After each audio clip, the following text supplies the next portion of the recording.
Great weekend all the way around. The college football was sensational. A lot of changes going on there. The coaching carousel is in full swing. I mean, it's like one of those carny rides where, they lost control of the thing and it's just going round and round and round and round and round. Okay, everybody get up when you can. No, when you can. I used to read the headlines in the racing forum. It was always great because the headlines were so archaic. I mean, they were just paying token homage to the idea that kind of like some of the public service announcements that you hear various radio stations play. I mean, they're obligated to do it by FCC regulations that were written when the Magna Carta came out. Do you really feel in your heart of hearts, having been in radio as long as you were, that the general philosophy of the radio station, go ahead and honor a commitment to do things that were beneficial to the local community? No. All they wanted to know, hey, is Zimmerman going to spill the beans on that account for the casino? That's all they cared about. The time. Wake up with Defo, joined by Lubie. Welcome to the Defo Show.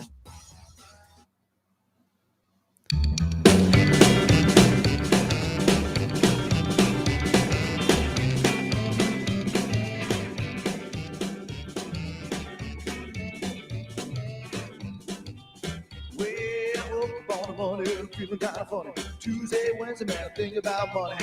Wake out in the cold, cold sweat, thinking about that winning bet. Thursday night, I'm feeling alright. Degenerate Friday is in my sight. Degenerate Friday, Degenerate Friday. I said Degenerate Friday, Degenerate Friday.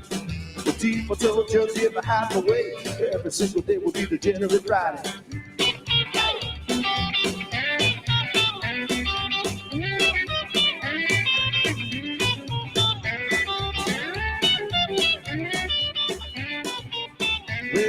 Lubie don't like it, but that's okay. Jimmy Mark's gotta pick the winners anyway. Yeah, it's my favorite day of the week. Got me on a winning streak. Boys down Deel, they love the show. They follow our picks and make some dough. Degenerate Friday, Degenerate Friday. I said Degenerate Friday, Degenerate Friday. Defo told just live a half away. Every single day will be Degenerate Friday.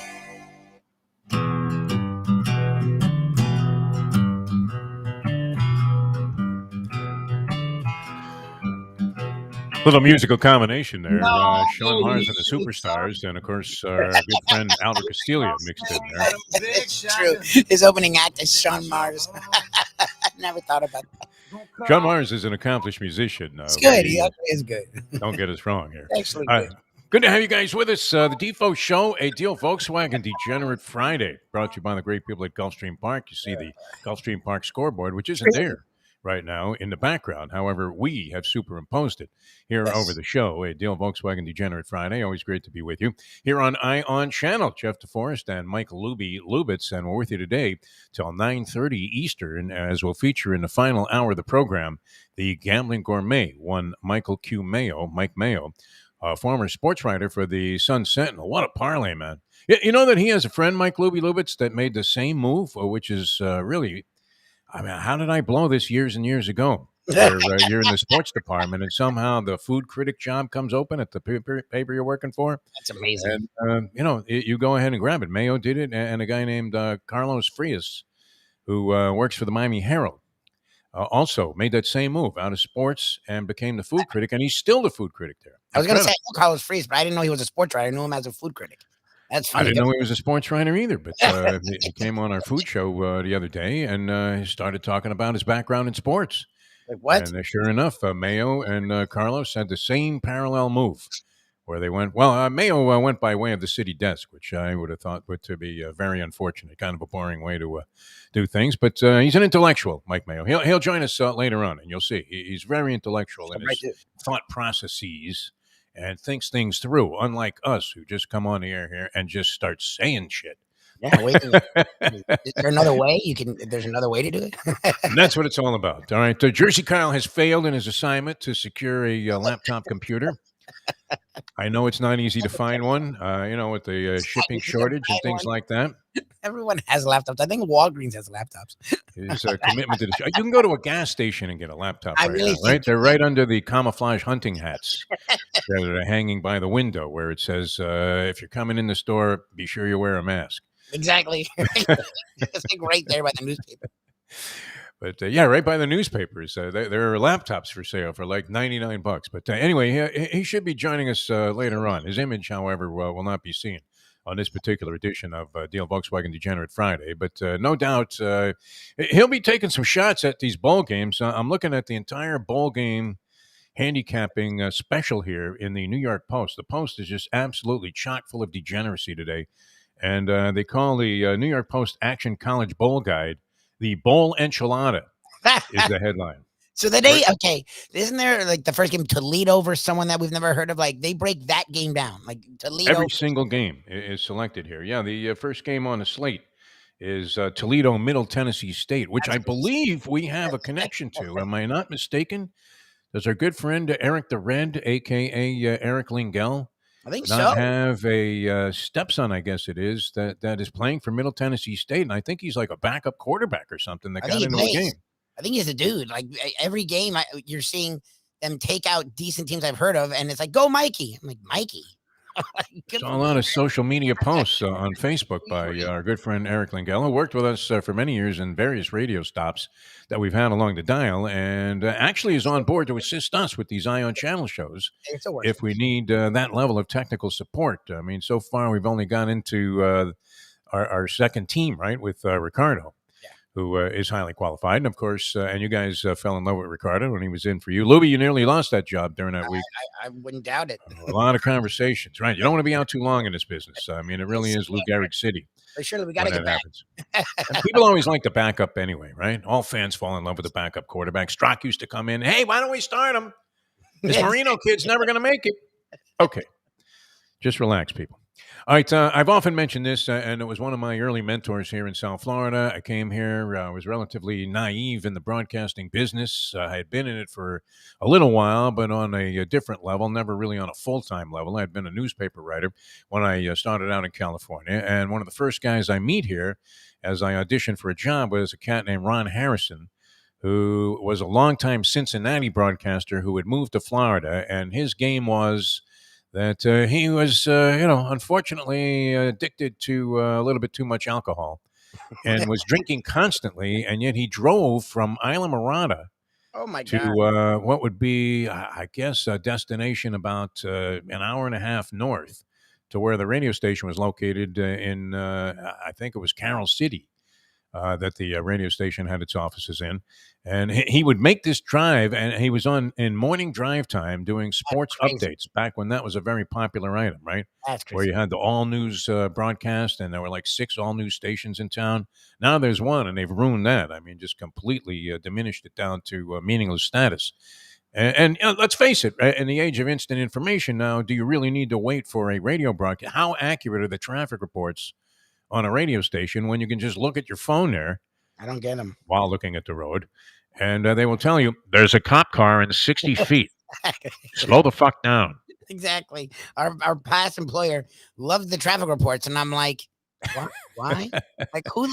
Right, and then I try to catch one. I always missed it. I'm like, even if I want to hear it, I never catch the traffic. Like, I used to do traffic on an FM station when I first came to town here on what was called I-95, named after the highway. I don't know. I guess that was a good thing. It was easy to remember. I-95. Am I on I-95? Yeah, let me punch it up on the radio. Nice little piece of branding there. And it is now Big 105.9, right? Yes. Isn't that the Castronova station? Yes. So I was there, and my capacity was I was supposed to come on kibitz with the DJ, a young lady called the Madam, who did make it big in the broadcasting industry because she tracked in at K-Rock in New York. She tracked in behind Howard Stern when Stern was first rising to the level of prominence that he came to enjoy, which he's still making news, right, Howard Stern? Never mind that he's making like $100 million for doing like 8 shows a month. But nonetheless, that Ben Affleck thing, I mean, that's out of control, isn't it? Right. Not necessarily a favorable position to take, to go ahead and blame your ex-wife for your drinking problems. Although, there may be some relevance there, I'm sure. But still. I would imagine a reasonable percentage of men related to that. Probably. Way to tell her like it is, Ben. You're like, yeah. It was Jennifer all along, man. Who could put up with her? What an asshole. I don't know. She seems like a perfectly sweet Sweet, individual. She we don't comes know. off very well on interviews and in those commercials. I almost want to sign up for that credit card, even though I wouldn't qualify. I actually know. Yeah, exactly. Even though I couldn't get it if I wanted. No shot of getting the thing, right? It's an automatic rejection as soon as my application hits the table there. They just take the rubber stamp out. That's it. Defo. Sorry, Mr. No, Deforrest. We've heard about your credit history. How about those banks you stiffed when you had the Defo mansion? Just have your face.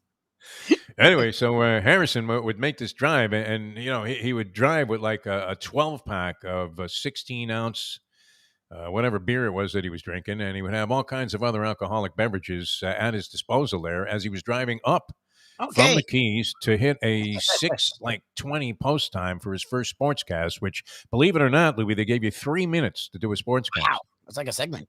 Twice an hour, 3 minutes to do a sportscast, which, was pretty comprehensive. Harrison didn't watch any games, though, and had no idea what the hell was going on. And they would hand him, at that time, they had wire copy. They would hand him the copy as he rolled through the door. So every now and then he would read a partial score, which was unfortunate, right? Because you just ripped the stuff off the wire. I don't know. Were you around? Did you ever see one of these wire copy machines? AP or UPI? I've Lubie? heard of the wire. It's funny. I've never, when the cutting of the film that you would have to do to splice it together, I never did it or saw it. It stopped right when I got into radio. And the wire copy, it was this mythical thing I saw in like movies. I never actually saw it, which a lot of it was wasted, I mean, like you get a partial score, White Sox, and the Texas Rangers after 2 1/3 or whatever, and then they would send you over a little partial box score. And that was a lot of it. That comprised a lot of what was available there on the wire, this so-called, and that was their idea of instant news. Even though it would come over after the game had been, concluded, they ended up playing 20 innings. You've got the score in the third. And Harrison was inclined just to grab the copy, rip and read, as they would call it, and he would just grab the copy and then read a partial score, which, the whole thing, the only advantage you had as a radio performer and or doing any kind of radio broadcast at that time was that a lot of the scores weren't in the East Coast newspapers, so people would tune into the radio sportscast to get the scores. Yep. And then the other side of that was, we did have an ample amount of time there to go ahead and give like complete scoreboards. But as they started to compromise the amount of time that was given to sportscast, all of a sudden you had guys coming on and going, winners last night were Detroit, Cleveland. Yes. You're like, who did they play? What was the score? I had the under. What sport? And what sport is it? It would never work today. So Ron, I mean, having no idea what was going on in the sporting world, he would begin every sportscast. I mentioned this a few times because I like to pay homage to the guy because he really did help me out quite a bit in an indirect way. He was the king of the live spot, the king of the live endorsement. And I had never even heard of such a thing. It was a foreign concept to me when I moved to Miami, but I picked up on it quickly, right? Yep. Deel Volkswagen, a great place. I mean, Anna, you want to go down there, see the team, Gulfstream Park, championship meet is on, Hialeah. Wow, I was just looking at Hialeah has this New Year's Eve dinner, $55, Lubie. That's great. And we love touting the people that support the program because I really look at it as not necessarily buying advertising on a show, although you would like the company or the product that you're endorsing to see marvelous and incredible results as a byproduct of being sponsors of the show. That's always great when you hear something like that. But they're literally, in our case, Lubie, don't you feel like they are supporting the arts? Sure. That's a tough sell. Whatever angle you need. Hey, Jack.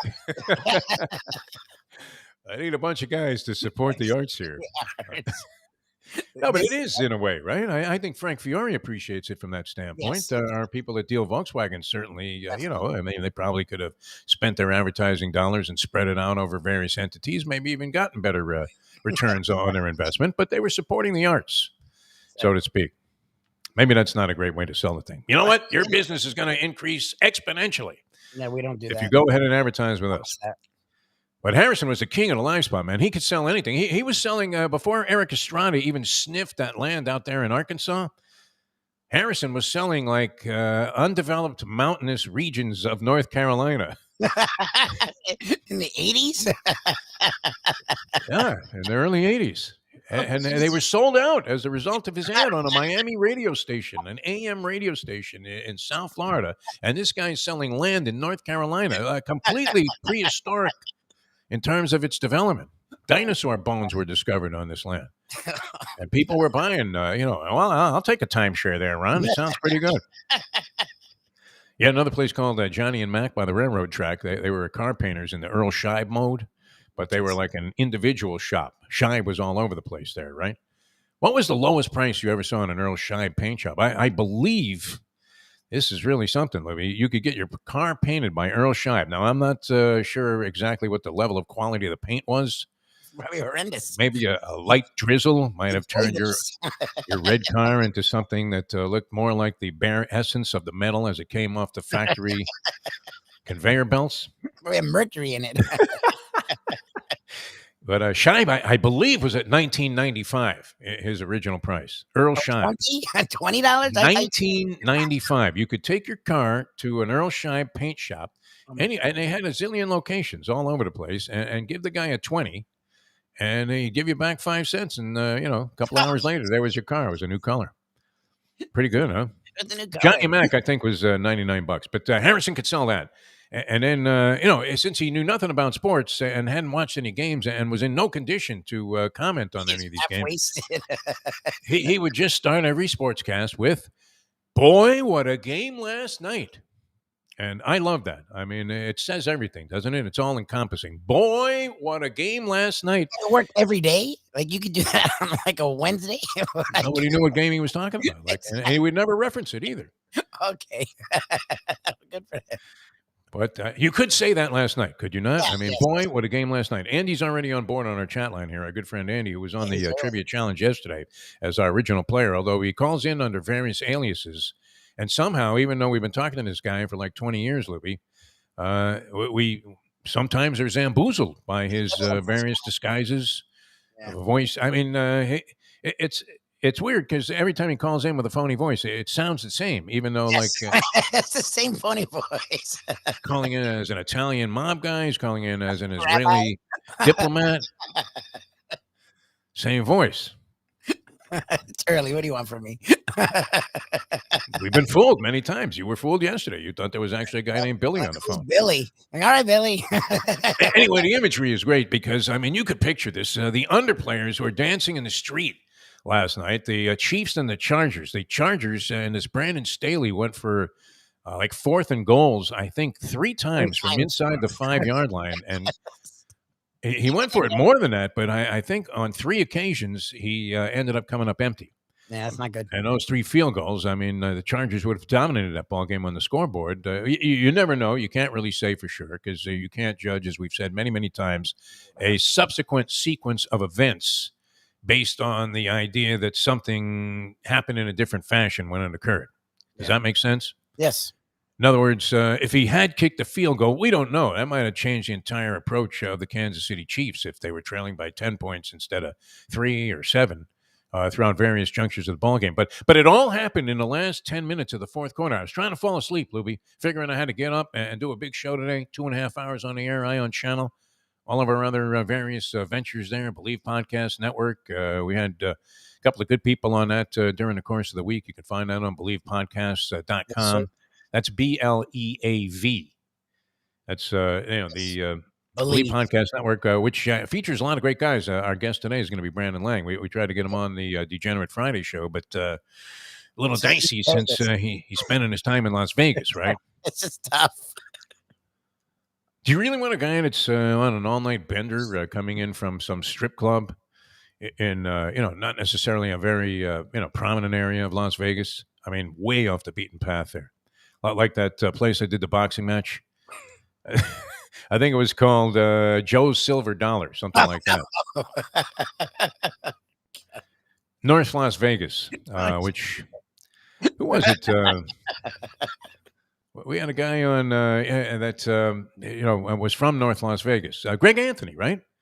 Oh, he was talking about it. Yeah, Greg Anthony, the Right. basketball player. Yeah. And, of course, he became the president of Altitude International. I don't know what his status is on that right now. But nonetheless, he grew up in North Las Vegas. And that's where this / casino bowling alley was where for some reason they were staging boxing matches in the warehouse out behind this place. And it wasn't really a bad venue for boxing. It was actually a pretty cool place to televise a boxing match. I had a chance to work there a couple of times. But getting there, I mean, when you get in a cab in Las Vegas and you say, hey, take me to Johnny's, I think it was called Johnny's Silver Nugget or something. Oh, Jesus. And I said, the guy goes, hey, where you going, right? And he probably figures you're going to the Tropicana there 2 feet away for $6. And, but it's prohibitive just to get across the street there.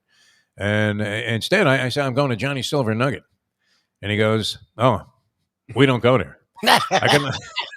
He just doesn't drive there at all. Let me out at the edge of town. Like I had to walk 2 blocks to Johnny's Silver Nugget. You could have had Sonny Liston accompanying you and probably been scared to death. Oh, Anyway, it was really something last night. The underplayers had to be getting carried out of the casinos in body bags last night. Unbelievable. As that game was under the number for a long time. Yeah, it had to go over. I mean, I don't know what the total was. I was thinking that is like they scored 6 touchdowns in the last 5 minutes of the ball game. And then went to overtime, which is a kiss of death for any underplayer. And then on top of that, that's the second time now. Now you were laying 3 if you had the Chiefs. So the Chiefs win the coin toss, and then you're thinking, all right, I need them to go in for a touchdown. I was laying 3 with the Chiefs. And, I was in a degenerate crowd last night where we went to Stingers for a little birthday party. Wow. It turned out our good friend Sean McNamara, a.k.a. Sean Mack, Yeah. who was a wild man. He made a fortune in spam emails, if you can believe it. Isn't it great, some of the things that people prospered in, right? Spam emails. He has a can of spam on his desk in his office, which he rarely ever visits because he doesn't need to, right? The guy is worth like hundreds of millions of dollars at this point, the great Sean McNamara. So he's hosting a party without actually attending it, which is amazing. He paid for everything for one of his neighbors. And then he's on the other side of the bar there because this place, Stingers on the Beach, Dave B., the great Dave B., running this joint forever. Nice little beach bar, makes really good pizzas. Great. I don't know that I recommend everything on the menu wholeheartedly, but in general, everything's pretty good. Would you say, Lubie? We used to stop in there after doing our show at the Ocean Manor there many, many years ago, which was also a hoot. I mean, that was a show that we had like anything from Dennis Rodman to Michael Lohan on the show. Yes. Lohan, as he was contemplating suicide by jumping off the 14th-story balcony, just jumped right into a chair there on our set and said, you know what? I'm glad I didn't do it. Okay, Mike. Honestly. The over-under was 54. Oh, my God. Over-under. So you had pretty much the entire game until the last 5 minutes. That game was a cinch under. I mean, you were so happy that this Staley guy kept failing going for 4th and goal, which I don't mind that move so much. I don't know. I mean, the announcers, in hindsight, they go back after they applauded the guy for having the guts to go for the touchdown. Once in a blue moon, do you have to take the 3, Lubie? Do you go Sperano on that, Tony Sperano? And just take the 3 points? Twice, yes. The third time, yes. The third time when your short yardage is not working, then yes, take the 3 because you would have won the game. They had any number of preposterous things happen, though. I didn't see all of it. But, they fumbled down there at the 2-yard line. I mean, Mahomes himself had a pass picked off by a lineman who tipped the ball to himself at the 2. Wow. The Kansas City 2. And that looked like it was going to be the kiss of death. But sure enough, he marched him right back down the field. A lot of things were swirling around, though, including a lot of cash last night at Stingers. I don't want to say there was a bookmaking operation on the scene there. And Sean Mack sends it in, right? So the first thing I see is Dave B., the owner of the place, comes over to Sean Mack, and he's got like 50 hundreds banded in one of those bank things where it says like 5,000 on it. And I think he took off like 300, and he had to give Sean Mack 4,700. Because I guess he was betting online for the guy, and he had cashed. This was last week's action on football. Sean Mack says he's killing it this year on football. A lot of people are. Because I don't know, he's not really a chalk player, but there was a huge debate before the game among the many people at the bar. You don't realize how many people are sending it in, Mike Lubitz. I do. I've been around you. Believe me, I realize. Sending it in on anything. They don't even know what's going on. Who's playing tonight? Chiefs and who? San Diego? Everybody thinks the Chargers are still in San Diego. It's not even worth correcting anybody anymore, is it? It's not even worth correcting yourself when you do it. They're always going to be known, for the most part, as the San Diego Chargers. And they have no – I mean, you talk about, a team without a home. that's the Los Angeles Chargers because you don't know who did what. If you're kind of trying to fall asleep and not really watching the game, but you're listening, trying to figure out, okay, am I still alive in this contest here? And you can't tell who scored or who made the good play. The crowd. Because there's at least an equal amount of cheering for the other team. I guess people want to go to Los Angeles, hang out there, maybe do a little shopping on Rodeo Drive, have a couple of margaritas at some authentic Mexican restaurant, and get like a chimichanga, and then go to the game there at SoFi Stadium. Which what is SoFi exactly? What do they do? Isn't it an internet thing? Internet provider? Sounds like it, yeah. Internet provider? I have to look it up. I think it's an internet provider. It's supposed to be an incredible stadium. Although, every time there's a new stadium, everybody always says, well, it's the most incredible thing I've ever seen in my life. I don't need it to be overwhelmingly incredible. It's great if it has a good atmosphere, which it did last night. I mean, that game was rocking. The stadium was rocking the whole time. And maybe equally proportioned, the fans for the Kansas City Chiefs who traveled, schlepped from Kansas City, probably freezing their ass off in Missouri. And they end up in Los Angeles in La La Land for a couple of days. Hey, you got a map to the stars home? That always seemed like an unfortunate purchase to make, didn't it? I mean, does it seem a little pathetic when you're buying a map to the stars homes? Yeah. So that you can tool around Beverly Hills with cops following you every step of the way. The tour bus was also quite a ripoff there. Yeah, you seen that? That's where Johnny Carson lived. Say, okay, what do you want me to say about that? Oh, wow, that's fantastic. Yeah, SoFi is a financial services company. Like I said, no idea what they do. But, no, it was rocking, and it was some game. And then on top of that, I mean, the Chiefs look like they have, no shot. They get scored on with about, a minute and 39 to go in a ball game, something along those lines. It was a little over 2 minutes because they had a couple of plays before the 2-minute warning, and they drive it right down the field and score. And then Kelsey gets a touchdown in overtime. That's the second time a touchdown in overtime has impacted me. One with that Buffalo game. That was an atrocity. Buffalo and the Tampa Bay Buccaneers. Yeah. How do you lose? I mean, that is the most unfortunate way to lose when your team had the ball first and you're getting 3 points. So at the very worst, you have a push. You forced your way miraculously into a push. And they were getting killed. And then a simple crossing pattern over the middle there. I don't even know if they crisscrossed. It wasn't one of those kick plays. Perriman just rolls out there. He doesn't even run like a pass pattern that is any more complicated than something that you would run if you were tossing the ball around with your grandson. Yeah, and it goes for a touchdown and buries everybody that had the Buffalo Bills and getting 3 points in that ball game. And then last night, right? I mean, if you have the Chargers, they're getting 3 points. And you're assuming they're at least home free in this one. They needed a 2-point conversion at one point to tie the game up. Kansas City, they got that.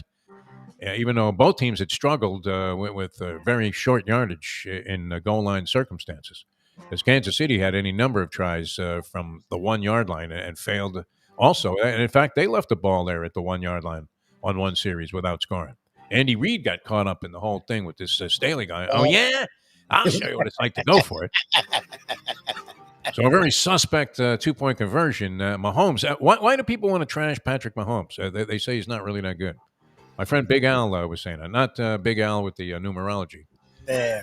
There's another Big Al, and he wears always. They call him Weekend at Bernie's because he always wears a members-only jacket. There could be 112 degrees, scalding sunshine. Sitting there on the beach, and he'll be sucking on a cocktail, and there's the guy at the end of the bar with a members-only jacket. But he was saying, well, Mahomes isn't really that good. I don't know. Do you think Mahomes is good? Yeah, I mean, you wouldn't want him quarterback in your team? Everyone would. Look, they break down his Super Bowls, and he hasn't played well for 7 of the 8 quarters. True. When the stuff's not working, it looks really erratic. You would have to say. That's the problem. When you're doing the crazy stuff he does, it's amazing. But when it's not working, it's like Favre. Well, okay, duh, thank you. Yeah, that's the problem with. Well, I mean, if you're going to go with some kind of avant-garde, unconventional style, and you're improvising all the time, when it's not going well, let's face it. I mean, look how many shows we felt this way about. Where, you come in with, a plan, it immediately gets discombobulated. Now you're scrambling around a little bit. You have to improvise, and sometimes it doesn't go as well as you would like it to. That's for sure. But and then it really looks bad, right? Yep. When things fall apart. And that kind of was happening to Mahomes, but they've won 7 in a row. Yes. The Chargers, I think, were coming off a very good ball game on their behalf. This Justin Herbert, I'm sorry, Lubie.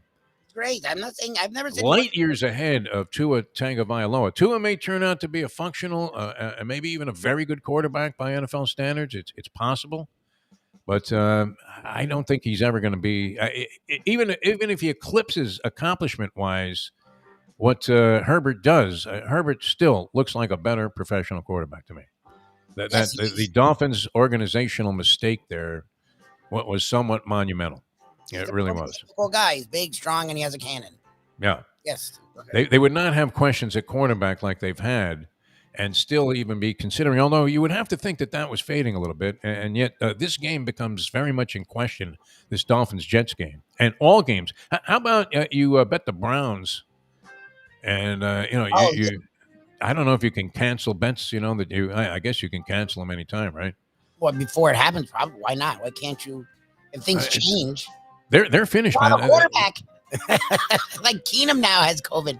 Like they don't have a quarterback. Like 2 days before. What is everybody sucking on the same Slurpee? All of these groups I don't are get it. out. Like the quarterbacks for the Browns, the running backs for the Dolphins. The Dolphins, all 4 of their running backs are on the COVID-19 list this week. And now Jalen Waddle is also on the list. Yep. So that's a big link missing. And they're laying 9.5 to the pathetic New York Jets, who aren't having these same problems. So, yes. I mean, what does that tell you? When you're missing like 10, 12, 20 guys from the Browns are in COVID protocol. How did they even go ahead and play that game? Hey, Raj! Because he's in bed with gamblers. Come on, Raj. Any commissioner that, even had the audacity to tell you that, that Cleveland Browns game is something that should be played. Is that how do you have 20 of a 53-man roster out? You can't go ahead and force that team to play, can you? But they're never going to cancel that game. Why, Lubie? The fabulous Moolah, and there she is, longtime world champion, had held 38 different belts in 17 regions. All right, Jersey Kyle's going to join us, we think, by some form of communication here in the next couple of minutes on the program. It's a Deel Volkswagen Degenerate Friday, brought to you, as you can see, by the great people at Gulfstream Park. Championship meet is on. That is fantastic. And racing once again resumed yesterday. Real good card. And, of course, the weekend action is on top. Our friend Todd Schrupp coming to town. So many things. You have the 3-year-old campaign is going to be unveiled soon. And we'll start to see those great series of stakes races leading up to the Florida Derby, which is the climactic moment of the championship meet. And then, of course, the Pegasus is going to be the final appearance on the racetrack of Nick's Go, going to go to the breeding shed. That's a nice way to retire, Lubie. Yes. It's just the opposite. Usually, by the time you retire from a professional life as a human being, you're pretty much thrown in the towel in your sex life, no? Yes. You're slow. Yeah. Hey, ref, stop it. Come on, smoker. He's bleeding from every pore. But, it's just the opposite for a racehorse, right? Their career is over, and the next thing you know, hey, baby, you want to dance? Imagine being Stormcat. Imagine they're bringing the babes to you, like, 10, 12 a day. Just, okay, Stormy, see if you can crank it up again there. Unbelievable.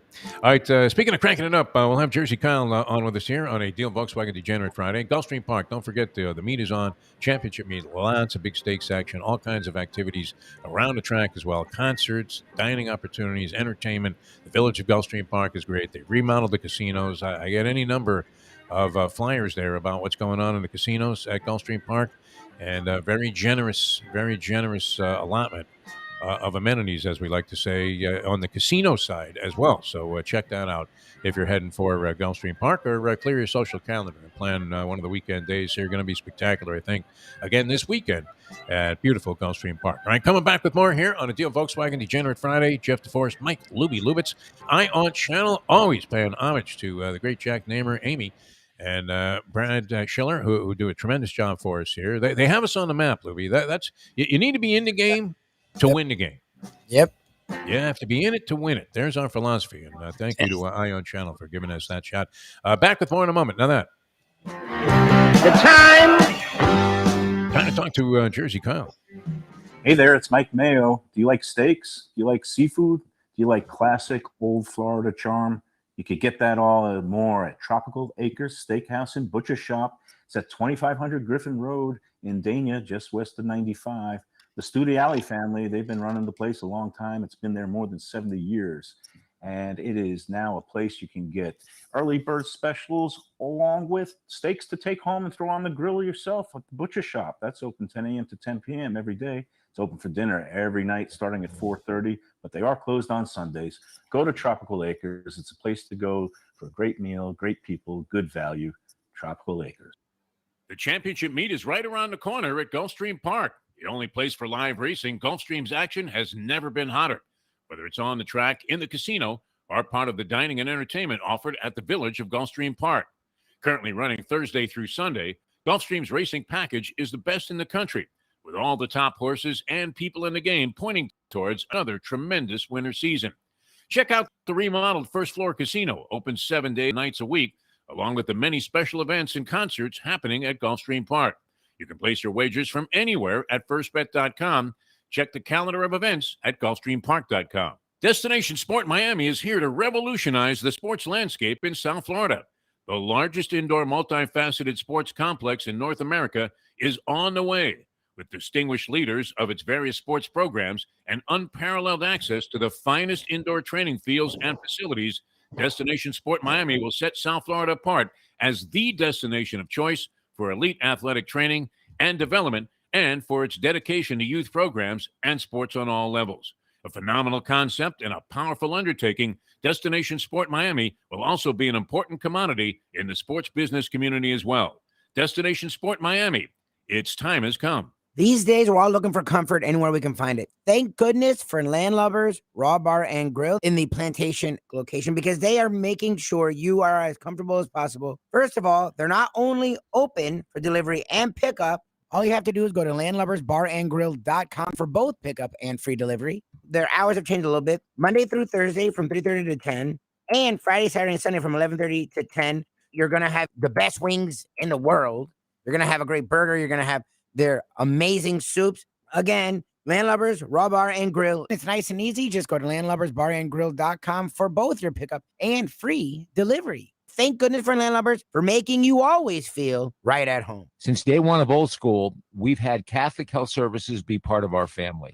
They are recognized as the quintessential rehab facility in the Southeast for strokes, but it goes well beyond strokes, because Catholic Health Services is in the community of South Florida to help the community stay healthy. And if they're not healthy, get them healthy and get them back on their feet quicker than they could have ever expected. They do it every single day. It's step and repeat, 24/7. Catholic Health Services. Buy or lease a Taos and take it to the house at Deel Volkswagen.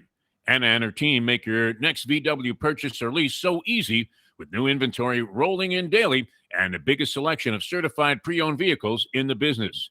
You can make your deal online at dealvolkswagen.com or visit the beautiful showroom in the classic location, 3601 Bird Road, right in the heart of the Gables. Or give Anna and the team at Deel a call at 305-448-DEEL.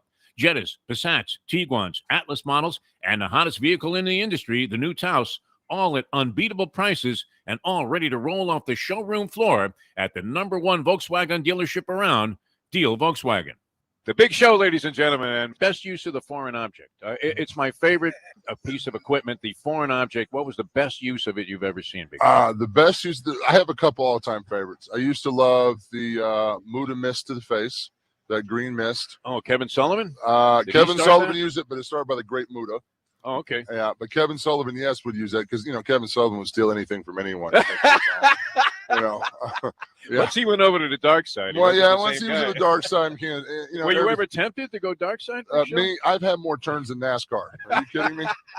Have you ever at dinner started a conversation by saying, McMahon? Oh my God! Just out of habit. Oh yeah. For a while, we'd say our prayer before we ate our food was, "Thank you, Lord Vince, for this beautiful bounty for which we're about to receive."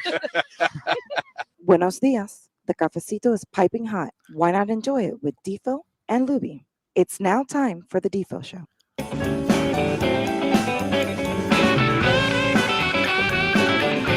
Welcome back to the show, the Defo Show, a Deel Volkswagen Degenerate Friday, brought to you by the great people at Gulfstream Park. Jeff Deforrest, Mike Lubitz. So now he's abandoned us altogether. Is that what you're saying, Mike Lubitz? Yeah, Jersey I know. Kyle Martinez, a huge staple and a very important element of our Deel Volkswagen Degenerate Friday shows. And it was always great to have a Jersey saunter in about 2 seconds to airtime while the theme music was playing. And, and he starts singing. He's always singing one of the songs, too, that he penned for Sean Mars and the Superstars. Yes. Songs that he accuses you of burying, which, now that I think of it, and we've had a little time to reflect on what the relative merit of this music was. It's not like he's going to sell it for $500 million like he was Springsteen. So you're fine. Yeah, I sold my entire catalog the other day of Sean Mars and the Superstars songs. Yeah, it's probably worth about $8, but nonetheless, a couple of them stuck, including our general theme here. But so you insulted him, I guess, by suggesting that he couldn't find a laptop, even though they sell them at every gas station. I mean, You can go into a Circle K, and right underneath the beer is a laptop, an electronics section.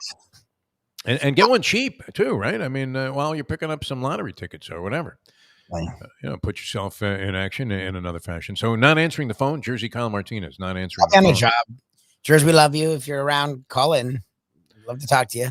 Get your take on things. No, I think he's offended that we were speaking of him. Not really. No, those weren't disparaging terms. I mean, mere's your commitment? That's all. It's just a joke. It's Jersey. I mean, I just love it's very delving into the world around you is different. Like in my house, there's like 5 laptops. Like because of Shirley's parents and her, there's laptops everywhere. Even I have a couple. Yeah, you have 2 exactly. Everyone I know in my world is so tech driven around me that I'm the slow one. So like when I go to Polyman and he can't use email, which I've been using since I was 10. Yeah. When I go, this is our crew too. These are the guys we depend on. I know.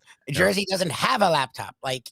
Doesn't have a laptop. Yeah, it's crazy. He runs like a multi-million-dollar business from his car, and all of his deals are written down on a napkin and are illegible. I mean, you look at it; it's kind of like my note sheet that I use for the show here. I mean, nobody can figure out what the heck is written on that. Not even me, right? Except I did write down KC34 LA Chargers 28. Everybody was debating which way to go. People will bet on anything. There were about, I would say, in the section of the restaurant that I was in, there were probably about 8 people lined up at the bar. It's kind of a small section there. Maybe at the bar you would seat a total of, 15 altogether. It would be like the max there. I mean, they have tables and everything else. But at the bar and right down the line, with a minute to post time, everybody's on their cell phone. I thought they shut this app down here. I mean, they better jump on this. Hey, DeSantis, if he wanted to throw his hat into something and maybe earn a small dose of my respect, go ahead and get involved and reprise this gambling thing, but on a reasonable basis. Save it. Please. I guess he was all for it, right? When that attaché full of cash from the tribe came his way. I don't want to make those assertions here. I did not say that, but let's face it. It was a little bit odd how all of a sudden, hey, guess what? We got a deal. Does anybody else understand it? No. But essentially, it lines up everything with these guys. It's fun. It's like the FIFA. When my new partner here. Yeah. It was Qatar. It was like, all right, we're going to Qatar. What? Okay there, bud. Sepp Blatter couldn't have, concealed this in any, more of a transparent fashion where you can see right through what was going on there. All of a sudden, I remember when that guy leaped up there, that sheik from Qatar, and he was like stunned. Whoa, we got it. Who knew? Not only had they funneled like several $1 billion into Sepp Blatter's various international bank accounts, all under assumed names, but they probably had like his wife and children, sequestered somewhere. Just to make sure he didn't screw him. You could bet on that, right? A lot of people were betting Qatar on that one. I wonder if they knew anything that we didn't know. But nonetheless, I mean, these guys were sending it in. I mean, absolutely sending it in at the last second, and nobody knew which way to go. Which, let's face it, were you really terribly wrong if you had taken the Chargers last night, getting 3 points? No, the game went into overtime. And you were leading all the way. You were in a commanding position the entire way.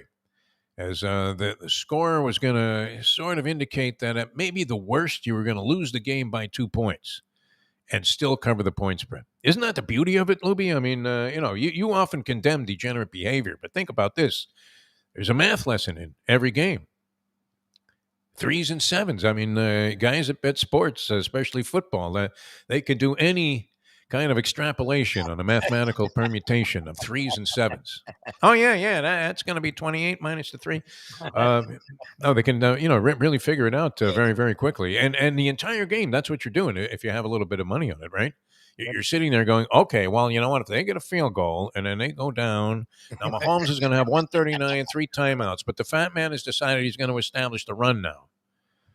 Right? All of a sudden, they go to a new strategy when you have a chance to get out. It's crazy, right? It's like watching some jockey get blocked with a fistful of horse on the track. A couple of bricked free throws in garbage time that make the difference between an over-under and or you covering a point spread. That meaningless 3 that's chucked up there from mid-court like Jerry West in a playoff game goes in off the bank and changes the outcome to the point spread. It's absolutely fascinating, and that's I mean, look, it's on the rise because even in game, you could be betting on individual plays. That's scary. And I found myself doing that last night. I don't know what the heck was inspiring me, but I'm thinking, hey, $20 says they run the ball. Oh, Jesus. Right? I know you're laying 110 to win 100. I probably on one play. On one play. There are a lot of ways to be separated from your money, and they keep coming up with new ones. Find them. Including the bowl enchilada, which is on tap here. All right, there's a varied, as you might imagine, a mixed bag of opinion on the Bahamas Bowl, which starts it all out. And that's happening today, I believe, at high noon. Are people off today? Are they already on vacation for the Christmas holidays, Lubie? Oh, God. I guess, because our trivia last night, and Ken and I are looking at each other, and Landlubbers always has a great crowd, but, like, people already feel like they're in holiday mode, and I'm, like, still working. I'm booking shows. Isn't there, like, another week? Yeah, I'm working. Like, we need to do some other stuff, for the last week. Like, I'm constantly working, and I'm looking at people. They're like, happy holidays. I'm like, holidays? What the hell's going on? Everybody's already blown everything off. Like, okay, sure. I guess that's why they can justify a noon kickoff today for a Friday afternoon bowl game. ESPN counting on the natural anticipation of college football fans and fanatics to think, okay, good, here it is, the bowl season. And you watch the first couple, and they're dreadful, and then you realize you still have 58 more bowl games to get through. Exactly. Before you get to the 2 that actually matter, and that would be Alabama and Cincinnati. And, of course, Georgia and Michigan, which I still find it mysterious. I don't know. People are going to just shrug off that annihilation that Georgia suffered at the hands of what seemed to be a very vulnerable Alabama team and say that they should be heavily favored over Michigan. And now, is that based on what? SEC versus Big Ten bias, Lubie? Is that possible? Because everybody thought Ohio State was going to win the national championship until they lost to Michigan. Correct? Yes. Ohio State was supposed to roll through Michigan. Ohio State was the one team that people had on the level of a Georgia or an Alabama. They were coming on. They were playing. C.J. Stroud, Heisman. 60 points a game. It was great. Ohio State looked like a juggernaut at one time there among the college football teams, and Alabama looked to be dead meat. So when they just absolutely pummeled the Georgia Bulldogs, I mean that was never a game. No, that's the weird thing about it. At least there was that dreadful game to open the season. Remember how torturous that was watching Georgia and Clemson. Well, It's 1 versus 2 right out of the chute here. Rarely has this happened, Joe. We haven't seen this since the Army-Navy game in 1926. and then you're watching this game. It's dreadful.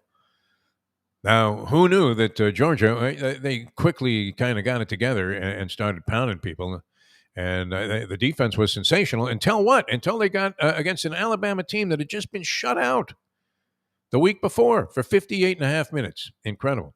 So I don't know. What am I missing there? Is the Big Ten that weak that a Michigan team that beat Ohio State, and then instead of flattening out like a lot of people thought, they were going to go Kyrie Irving right off this face of the earth, right? Hey, it is flat. You guys were wrong.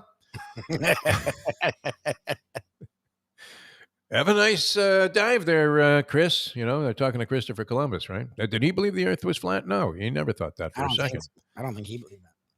Kyrie, though, I mean, Yeah. Well, He's got his own theories on that. But I mean, it's insane to think that all of this bowl action is taking place, and that at noon on a Friday. I love it. You can go ahead. Mixed bag of opinion, though. Middle Tennessee State is getting 10 points from Toledo. Middle Tennessee State getting 10 points from Toledo. And the book on this ball game is the Blue Raiders force more turnovers than any team in the nation. Unfortunately, their underwhelming offense won't get a boost against an opponent that commits fewer turnovers than any team in the nation. Wow, that's pretty good, right? Think about that stat. You have the team that commits the fewest turnovers going against a team that creates the most. What about that, Louis? So there's some kind of game within a game in every game. I guess that's the way you would have to look at it. Yes. So noon today, the question of the day would be, will you be tuned in to the Bahamas Bowl and watch Toledo, Middle Tennessee State, and even deeper on a Degenerate Friday, a Deel Volkswagen Degenerate Friday? Would you have money on this game? If the professor called you and said, I really, really like Middle Tennessee State today, getting 10 points, would you be inclined to go ahead and throw your own $20? If the professor called me when he used to do that, I would for sure go in with him. I mean, he gets more right than wrong a lot of the time. And then now a game that I don't give a shit about, I'm watching at the edge of my seat, so which is cool. On a Friday afternoon when I have nothing going on and Shirley's working, that would actually be a good move. So, Professor, if you have a feeling on this game, let me know. Yeah, grab a pina colada, noontime, get out there, some beach bar right here in the city of Pompano, and taking them a nice breezy Bahamas Bowl. And you're screaming like a madman. I mean, you would be the only person. Would you be the only person at the bar? You can tell the sick degenerates now. It's very easy. Used to be like if you saw somebody talking to themselves on the street. My dad always alluded to this, that they definitely were a crazy person. But now everybody's talking to themselves on the street, right? Oh, at the phone. Yeah, Manny, I told you to sell that yesterday. Like, what? Manny? Where'd that come from? But everybody's talking to themselves, so, because they're all on the phone. Yes. So all different time. But you can tell the degenerates because, there's a meaningless game on TV. First, you're insisting, hey, can you get the game on? Huh? You got ESPN here? Susie, you got any control over the TVs? Shirley hates when I do that. Well, because the bar people might not even be aware that it's a bowl season. Is that possible? I mean, do you think they have a staff meeting before and say, hey, make sure every TV is tuned to ESPN to watch all of these bowl games? The only place I can see that is Soufrine, because Soufrine is such a madman that I can see him almost making an edict. But outside of that, I mean, no. And then there are like, two people in this corner, a couple over there, and, a score change occurs in the Middle Tennessee State Toledo game, and you're hearing guys go, yeah, as they're sucking down a couple of pina coladas and some chicken wings. All right, we're coming back with more. Jersey Kyle, a no-show, huh? What happened? I mean, is he upset? What happened with this guy? I don't know. You heard nothing from him. Zero. He sent me the Santa Defo song, so I'm like, all right, he must be in. So that's why I presumed he was in. I mean, I haven't communicated with him, but we never do. He's always in, so I don't know. I hope I hope everything's all right, Cheers. Jerry, we hope you're okay. Thanks, thanks for nothing there, kid. No. There's even a horse. The last one nearly came home at like 29-1. Just missed. Close. Yeah, he just missed with the degenerate stimulus package horse. So, and if you play him win in place, if you're, inclined to do that, right? Like in the Pope of Greenwich Village, the guy bet at Mickey Rourke. He bet the horse to place. They got them all out for a lifetime. 29-1, I think it was a handsome, like $16 to $18 payoff there in the place position, which is as good as most winners, or even better than most. So very, very, sound piece of advice there that was given out by Jersey Kyle last week here on a Deel Volkswagen Degenerate Friday, brought to you by the great people at Gulfstream Park. Don't forget, championship meet is on, and they'll be racing today. And, of course, big weekend cards coming up. Great place to spend some time, especially with this nice weather. That was the whole concept. Yeah, been nice. Used to be out there in the old configuration of Gulfstream with the sun reflectors in the back there. Remember that? And then the races would start. But this predated massive amounts of simulcasting. So now it's impossible to do anything but go screen to screen. Not that temptation is constantly calling you when you're in a degenerate gambling situation. Never. Laurel, 1 minute. Exactly. The constant. 1 minute. You're always freaking out. I'm like, where's Defo? Yeah. Oh, we lost him. Track 8, train to Jamaica. Track 8, train to Jamaica. They had. I mean, maybe that's it. Maybe that's how I should go out the door there as an announcer, right? Doing some kind of announcement in a train station. B train is going to be 2 minutes late. 2 minutes late on the B train. All right, we have our handicappers coming up. We're going to get what? Mark Lawrence first or the professor? Lawrence. When it gets to 8:00, we go with Lawrence. Lawrence first. Again, as much time as possible to get coherency. Recover, yeah. So Lawrence 8:05, as you can see on the screen, and the professor will be hopefully around 8:20 to 8:25. We'll do our best so that we can give Mike Mayo his full hour. Yeah, he's been standing in the wings lately. I think he's starting to develop a little bit of resentment about that, right? Yeah, whatever. You know who really got upset about that? Harvey, right? We would play like an intro that was more than 12 seconds, and you're cutting into my time. All right, we don't want to cut into your time. We do appreciate you guys tuning in here on Ion Channel, the Defo Show at Deel Volkswagen Degenerate Friday, brought to you by Gulfstream Park. Don't forget, and we're setting this up. I've been in communication with Tommy Fox, who is the go-between's go-between. Yes. Don't tease, all right? If we go, we're not going, it's cool. If we're going, it's cool. But I don't want to tease. No teasing. No teasing. No, this is no tease. Jimmy Johnson's Big Chill. It's on. I'm not sure what the date will be. And I'm thinking the best time would be like in the early part of January, sometime obviously after, the new year turns, because there's still football going on, right? The regular season now seeps into January, and then the postseason, of course, is going to be strung out over several weeks until you get to the Super Bowl in February. So anytime in January, I think it'll be a good time. But anytime's a good time. I mean, if you're looking for something great to do, a little diversion for the weekend, you want to get a nice staycation going here in Florida, get down to Jimmy Johnson's Big Chill. Mile marker 104, the Overseas Highway in Key Largo. We had such a beautiful time there when we went down last summer, and then it was great having Jimmy on the show. And he couldn't have been any more brilliant. I mean, you could take that 1 hour, and it was a football lesson. It was weird, too. I mean, and he was very candid, as he always is. But, talking about, I remember there was a lot of venom being directed at Sam Jankovic for bringing in this nobody to coach the University of Miami Hurricane football team, following in the footsteps of the great Howard Schnellenberger, who had achieved such unexpected heights that how could anybody anticipate that the next guy was not only going to perpetuate that, but set it up for everybody that was coming in down the road to have massive success. That was a good period of time. Jimmy, very candid talking about that. And you know how it is with coaches, Lubie, and you witnessed it again with Jimmy Johnson. Total recall of like every detail of their career. Thomas, when he was like, they were pissed at me till today. Yeah. They tried to sue him for leaving a job there at Oklahoma State and taking the job at the University of Miami. And he loves it here, obviously. And that has reflected the kind of vibe that you get at Jimmy Johnson's Big Chill. Now, they do have accommodations. I would log on to their website, jimmyjohnsonsbigchill.com, and see about the accommodations. They're very, very special. Not your typical Keys Hotel. Hey, this doesn't look anything like the brochure. You know how that goes. What is it, the Sunset Inn? That looks like, wow, you're an absolute, complete and unique paradise. And then you get there and it's like, what kind of bugs are those? But no, I mean, beautiful combinations, but very special arrangements need to be made. So log on to the website there. Now, food and drink, unbelievable, and a great place to hang out. Sports bar was renovated completely and really is a dynamite place there. I mean, you can go to one of those, local Keys bars or whatever. And that has a nice vibe, but Jimmy Johnson's just unbelievable, and the food is top notch. So we recommend it 1,000%. And when we're down there, you'll see what we're talking about here on the video stream on Ion Channel, and that is Jimmy Johnson's Big Chill. Make your arrangements, get down there, make your plans to stop by and visit. Larry Calvano, the owner there, does a great job. Dominic Congemi, of course, the Congemi family, first class. Would you agree, Louie? First 100%. Class all the way.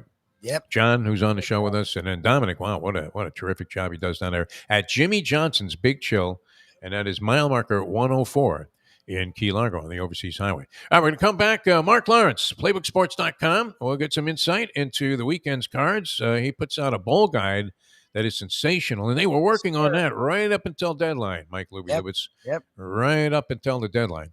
And just came out for publication online, playbooksports.com. Mark Lawrence, a world championship handicapper, going to give us his selections coming up for this week in the colleges and the pros, and then a professor on college football. Mike Mayo, the Gambling Gourmet, joins us later on in the show. We'll take you up until about 9:30 Eastern today here on Ion Channel. I'm Jeff Deforrest. He's Mike Lubitz, and we're coming right back with more in a moment. Now that. Time to pick some winners. Destination Sport Miami is here to revolutionize the sports landscape in South Florida.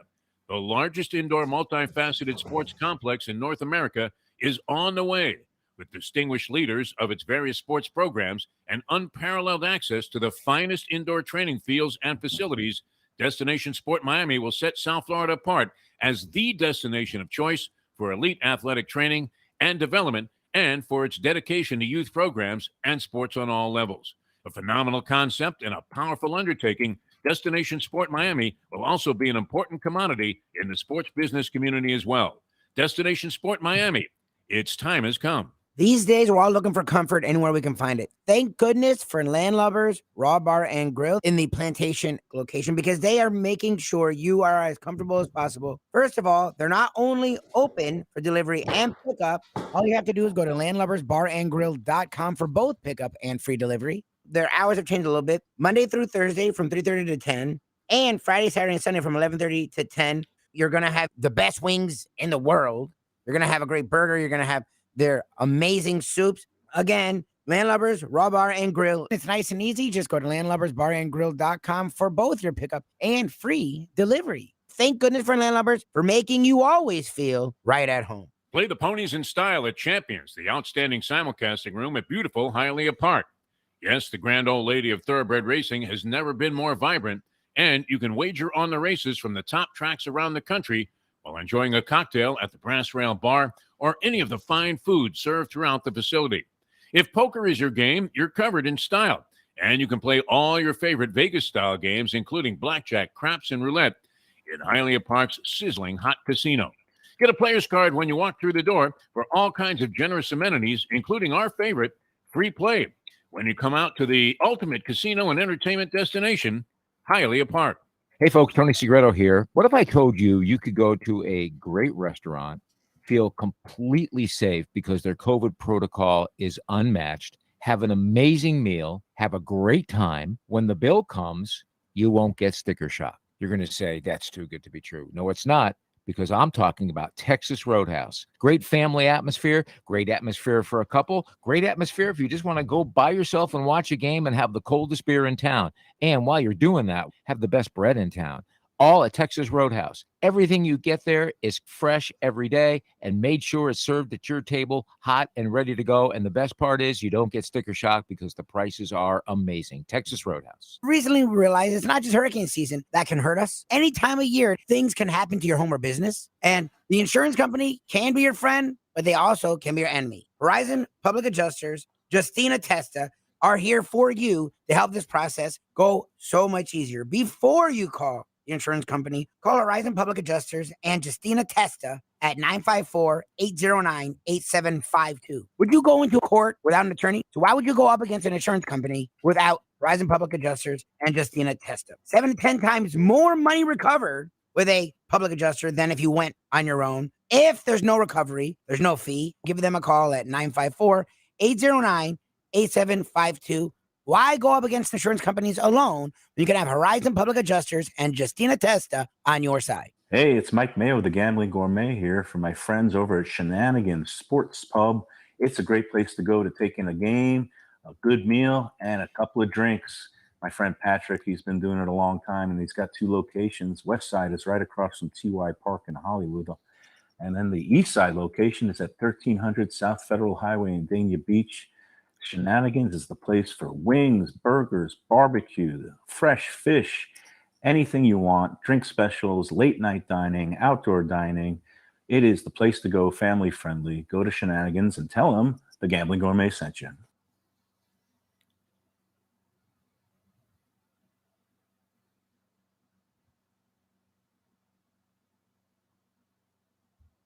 Mark Lawrence. Burial last night with the hook, the dagger right there in the small of my back. That hook did me in again. I should know better. What would happen to you? We've asked you this before. If you actually were giving points in a ball game, would you be able to live with yourself or look yourself in the mirror the next day?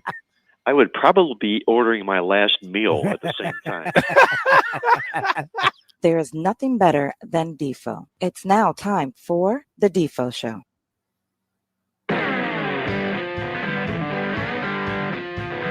Hey, good morning once again, everybody. Great to be with you here on the East Coast on ION Channel, audio and video streaming around the world. And once again, we always like to say thanks to Jack Namer, Amy, the great Brad Schiller, and of course Doug, and has this audio thing really taken off, very much flourishing all over the place. So thank you so much to all of those people at ION Channel. We always love having this guy on the program, and it's time to get out the pen and pencil set there and a sheet of paper, or at least program this into your phone. And I'll never forget this, Mike Lubitz, Jeff Deforrest, Mike Lubitz with you here on ION Channel. But I'll never forget when you kept getting that call at the radio station and the caller ID was showing up Broward County Courthouse. And you thought, oh, shit, Deforrest is in trouble again. And so you didn't take the call for a while. And then finally you picked up the phone thinking, well, maybe it's something else. Yep. And the guy said, hey, this is Joe, whatever his name was. I'm the public defender. Do you happen to remember what Mark Lawrence picked on the show? Yep. Because we're in the middle of a trial here, and I missed it. That was the funniest thing. I was like, what are you talking about? And he wanted the wisdom and the knowledge that is unique to Mark Lawrence and his unique set of numbers that he has. We welcome from PlaybookSports.com to the program the great World Championship handicapper Mark Lawrence. Mark, how are you, my friend? You're big in the courthouse, by the way. Probably in the jail, too. Well, that's nice to know. I know quite a few bonds bailsmen, if you guys are in need of this as well. So. Well, we consider you to be a handicapping bailsman, yeah. I mean, we're hoping that you can bail out people from whatever it was that happened to them this season. Now, how much do you relish, Mark Lawrence at PlaybookSports.com, the bowl season? Because I know you have the special guide, and what is your general approach to this whole thing? Well, it's completely a different season, the college bowl games, as opposed to the regular game, because looking at it from the eyes of the players and the coaches, you have to determine which teams are thrilled to be bowling and which ones fell in the bowl games that they really don't want to be in. So that's a good starting point. And when you can determine that, when you can separate those from one another, then you end up putting yourself on the right side of a lot of college bowl games. So it's a lot of it's mental approach and a lot of it's desire for these college bowl teams, as I say, but nonetheless, always make sure that you're taking points in bowl games. I just read something to that extent that they were saying, hey, look, always take points, never lay anything when it comes to handicapping ball games. Now, some other factors that weren't part of the equation for many, many years have come into play. Not the least of which, well, I mean, you have a few that were tangible in the past, and with coaching changes and teams that are playing without a coach, or obviously the incoming coach hasn't taken the reins yet. How much does that impact your thinking? First off, Mark Lawrence, where the coach has left the situation? Maybe one team comes in, they have everything intact, and they have a little bit of momentum, and the other team is without a head coach and is going to be looking at a whole new situation. Well, that's a great question, Defo. Games today, unlike maybe even 5 years ago, they're like a snowflake. They just have a different feel about them, a different look about them, altogether different today than 5 years ago. And a lot of that has to do with, as you mentioned, one, the bowl, the teams, the coaches of those teams. Some have left, some have stayed. It's determining the situation of the team. Some teams are thrilled that coaches are gone. I mean, not so much.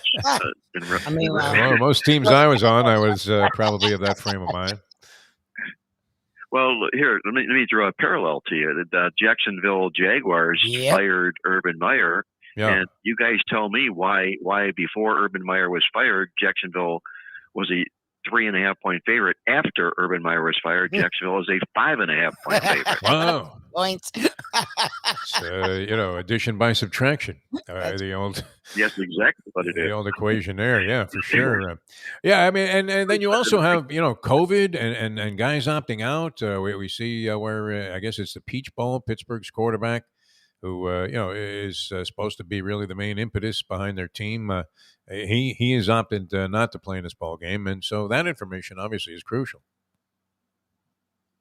It's really crucial. In fact, that may even be more so than the coaching aspect, because the players opting out today looking to protect themselves from injury for the upcoming draft. those are big factors in games. Just yesterday, Michigan State announced Kenneth Walker, their star running back, will not be in that Pitt Bowl game as well. So you have 2 star players that are missing from a bowl game like that. So what it really comes down to is the fact that when bowl game odds first came out, you would jump all over the opening odds in anticipation of getting a good number. Today, you can't do that because you don't know of situations like Walker and Pickett, like we're talking about here. So you have to play these games with a very, very delicate approach and look at them just a little bit ahead before the bowl games kick off, because you want to make sure you take the best of the number.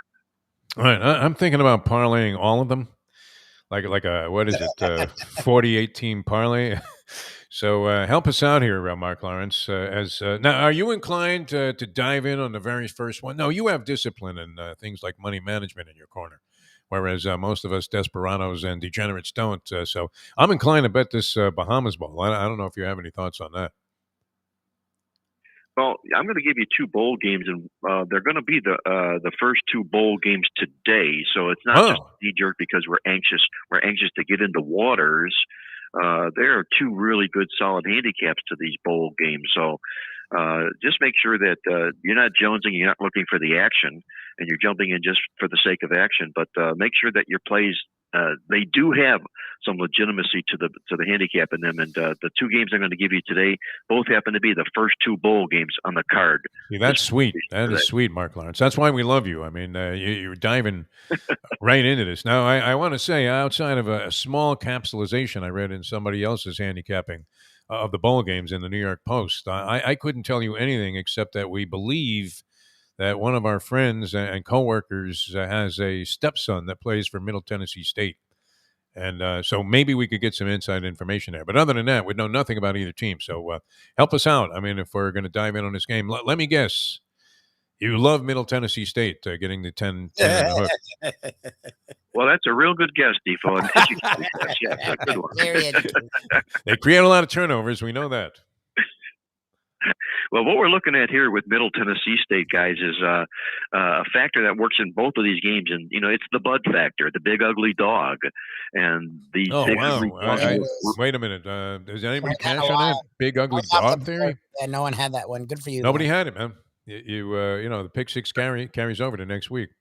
Mark Lawrence. I like that. They're carrying these who had what for the names of these bowl games. Yes, for the big theme. Ugly dogs.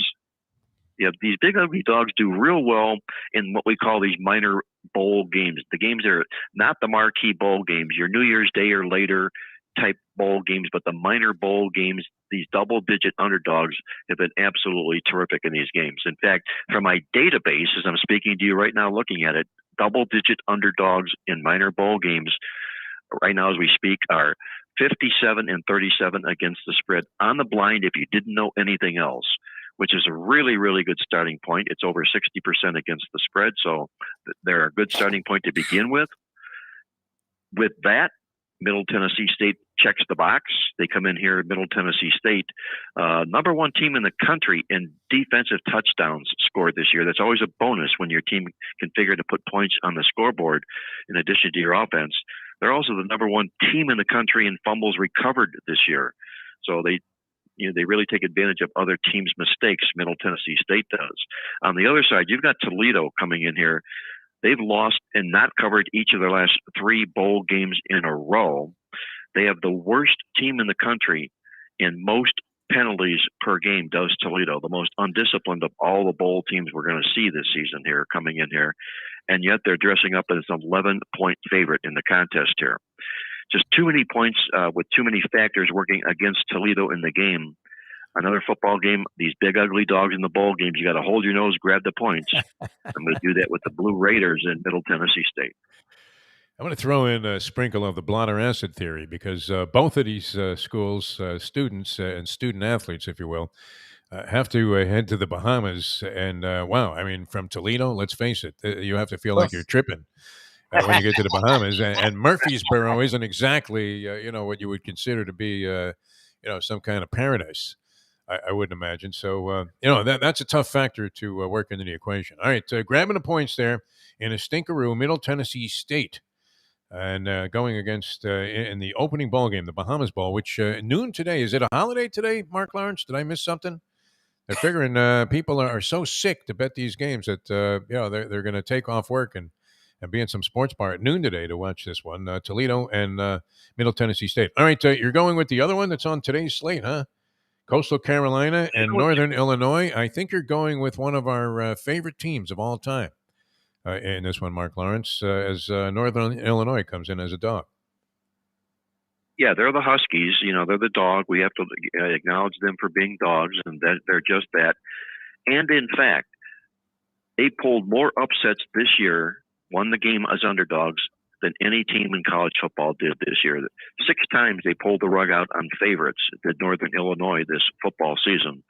Now they're going to grab 11 points against Coastal Carolina, who just happens to be the only college bowl team of all the 84 bowl games, 42 teams that are bowling this year. They're the only one that did not beat another bowl team this year. Wow. They were winless. Yeah, they were winless straight up and against the spread against the other bowl teams they faced. Coastal Carolina was this football season. So now you've got a hungry dog who knows how to pull upsets. Like I said, 6 of those wins. They're also the number 1 team in the country in 4th down conversion percentage. So if you find you got a double-digit underdog that has to convert 4th downs in football games at critical situations, you want none other than the best team in the country to do that, which will happen to be Northern Illinois coming into the game. And then on the other side of the equation, you're talking about a Coastal Carolina team that has never beat the spread against a Mack opponent. They've gone up against them 3 times. They failed all 3 times. And this was the clincher to me, guys. And this is out of the College Bowl Guide, which I just emailed to you guys, by the way. So fantastic. It'll be in your inbox when we're finished for the day, but you'll have it to use all throughout the bowl season. But our one note on Coastal Carolina, and this is a beauty here, that teams who go back to the same bowl on which they played in last year and lost are 1-8 against the spread when they're taking on an opponent off a straight-up underdog win.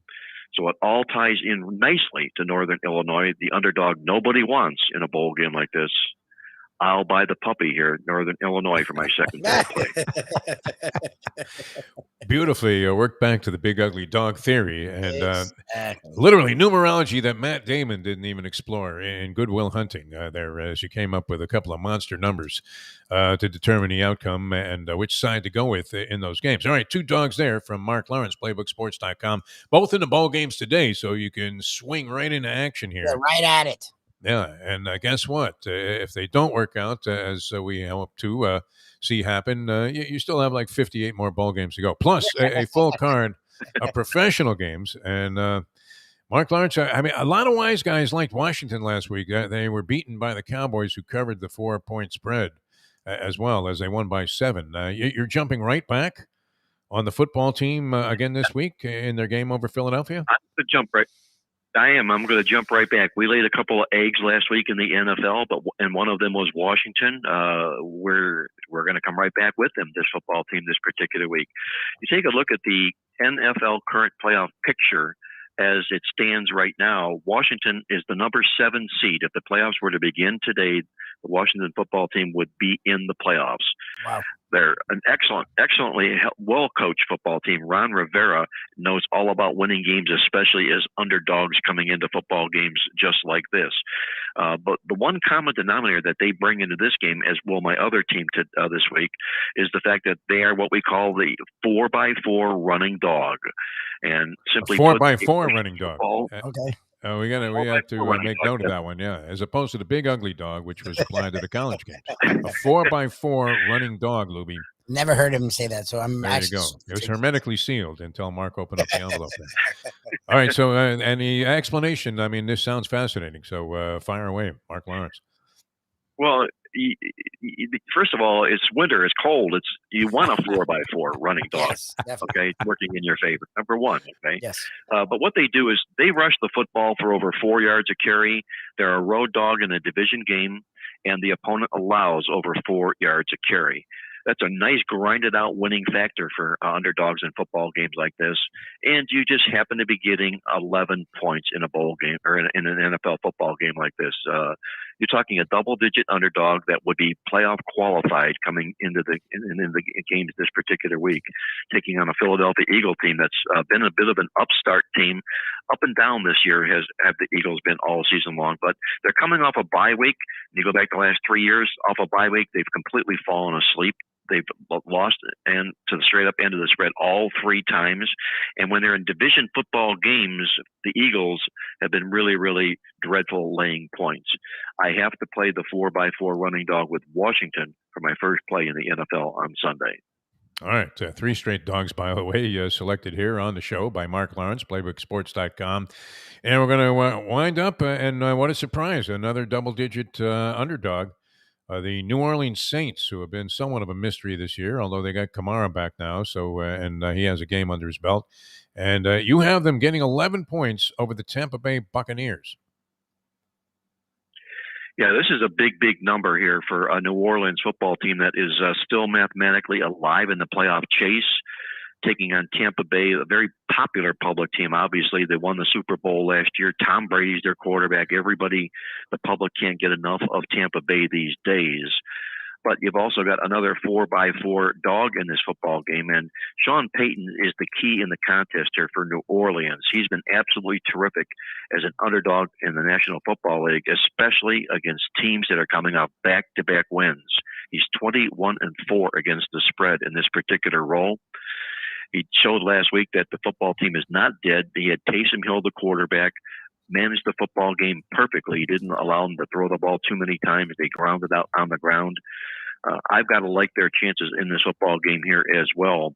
And also, here's another bonus fact inside that football game. This football game plays on Sunday night. And when you're talking about dogs of more than 7 points on Sunday night, they are absolutely the right side of the game to get in on. And when you take teams that are coming off of wins of more than 10 points and they're laying points in Sunday night football games, they are terrific. They're the awesome angle in our football newsletter this week, which puts us squarely on Washington plus the points for our first NFL football play. Wow. I mean, if that was a closing argument at a trial, they would have never let OJ go. I mean, that's for sure. Unbelievable. Great logic, great explanation, a lot of mathematical stuff. Mark Lawrence, playbook.com. Thank you so much for sending us the bowl guide, because that is going to be fascinating to take a look at, and I definitely need the help. How can other people get their hands on this thing?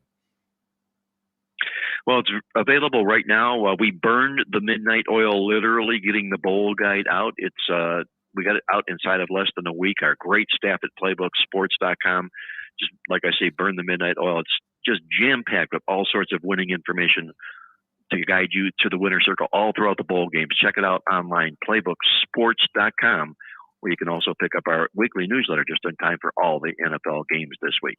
Now, it's funny, too, because you pioneered so much of this stuff, Mark Lawrence. And isn't it weird that late in life, Leslie Visser pointed this out to me, late in life, the world has finally come around to realize, that we were always on to something. And now everybody's sending it in. I mean, so this stuff is priceless at this point. I'm sure you guys are prospering as a result of what has become just an overwhelming rabid interest in gambling, as evidenced by my visit to a local bar last night, where everybody was lining up. Like 1 second of post time, they're trying not to get shut out, Mark Lawrence. It's insane what's going on. All right, thanks so much, and have a well, we'll talk to you again before Christmas next week, so maybe you'll have a couple of gift-wrapped long shots for us here and underdogs on next week's show. But thanks so much for being with us, Mark. Always a pleasure. And my pleasure, as always, guys. You guys be well, stay safe, and enjoy the games. Talk to you next week. Thanks, Mark. Excellent. Some of those numbers, man, that he pulls out of his, the computer there. I don't want to say his ass. We're pulling numbers out of our ass. Not out of his ass. You're right. It's like a literal database. Like, he's not lying. What was that one? It had like so many multiple qualifiers to it. And yet at the same time, I mean, it resonated, did it not? To say, go ahead, take the points, Defo. Pretty much. Take the points. Yep. I was just looking at this in this whole bowl enchilada thing that's going on. And another part of this bowl section here in the New York Post, go whole hog on bowl dogs. Right there with Mark Lawrence on this one. Outright winner team trends. How about this one, Mike Lubitz? Outright winners are 18-1 against the spread in this is Louisville. In their last 19 bowl games, Louisville. 18-1 against the spread. Is that possible? Man, they take that seriously. All right, the professor on college football scheduled to join us next. Then Mike Mayo, the Gambling Gourmet here on Ion Channel, the Defo Show, a Deel Volkswagen Degenerate Friday. Rolling along. Jeff Deforrest, Mike Lubitz with you. You can just Google the Defo Show and find us very easily there on all the multiple outlets and distribution points of Ion Channel. Jack Namers, fantastic organization. We're coming back with more here in this Friday edition of the program, a Degenerate Friday, brought to you by Deel Volkswagen and Gulfstream Park. In a moment, now that was like a math lesson, wasn't it? A degenerate math lesson with Lawrence. It's 8:24. Since day one of old school, we've had Catholic Health Services be part of our family. They are recognized as the quintessential rehab facility in the Southeast for strokes, but it goes well beyond strokes because Catholic Health Services is in the community of South Florida to help the community stay healthy. And if they're not healthy, get them healthy and get them back on their feet quicker than they could have ever expected. They do it every single day. It's step and repeat 24/7. Catholic Health Services. Destination Sport Miami is here to revolutionize the sports landscape in South Florida. The largest indoor multifaceted sports complex in North America is on the way, with distinguished leaders of its various sports programs and unparalleled access to the finest indoor training fields and facilities. Destination Sport Miami will set South Florida apart as the destination of choice for elite athletic training and development, and for its dedication to youth programs and sports on all levels. A phenomenal concept and a powerful undertaking, Destination Sport Miami will also be an important commodity in the sports business community as well. Destination Sport Miami, its time has come. No, this one. The championship meet is right around the corner at Gulfstream Park. The only place for live racing, Gulfstream's action has never been hotter. Whether it's on the track, in the casino, or part of the dining and entertainment offered at the village of Gulfstream Park. Currently running Thursday through Sunday, Gulfstream's racing package is the best in the country, with all the top horses and people in the game pointing towards another tremendous winter season. Check out the remodeled first floor casino, open 7 days and nights a week, along with the many special events and concerts happening at Gulfstream Park. You can place your wagers from anywhere at firstbet.com. Check the calendar of events at gulfstreampark.com. From the newly renovated sports bar to the beautiful bayside views captured at the Tiki Bar, Jimmy Johnson's Big Chill has it all. Located at mile marker 104, the Big Chill also offers waterfront dining while experiencing breathtaking sunset views of the Florida Keys. It's simply the hottest spot in the Keys to cool off. That's Jimmy Johnson's Big Chill at mile marker 104 in Key Largo. For more information, call today at 305-453-9066. Buy or lease a Taos and take it to the house at Deel Volkswagen. Anna and her team make your next VW purchase or lease so easy with new inventory rolling in daily and the biggest selection of certified pre-owned vehicles in the business. You can make your deal online at deelvolkswagen.com or visit the beautiful showroom in the classic location, 3601 Bird Road, right in the heart of the Gables. Or give Anna and the team at Deel a call at 305-448-DEEL.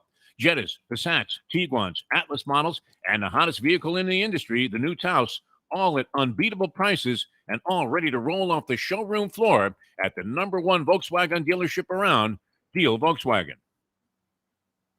How many gamblers did I bail out last weekend with my game of the year? A $100 better made $10,000. A $500 better made $50,000. Well, I got 6 games on Sunday that I'm releasing absolutely free. These games are a burial, a blowout, a human lock. You can bet your unborn children on these 6 games.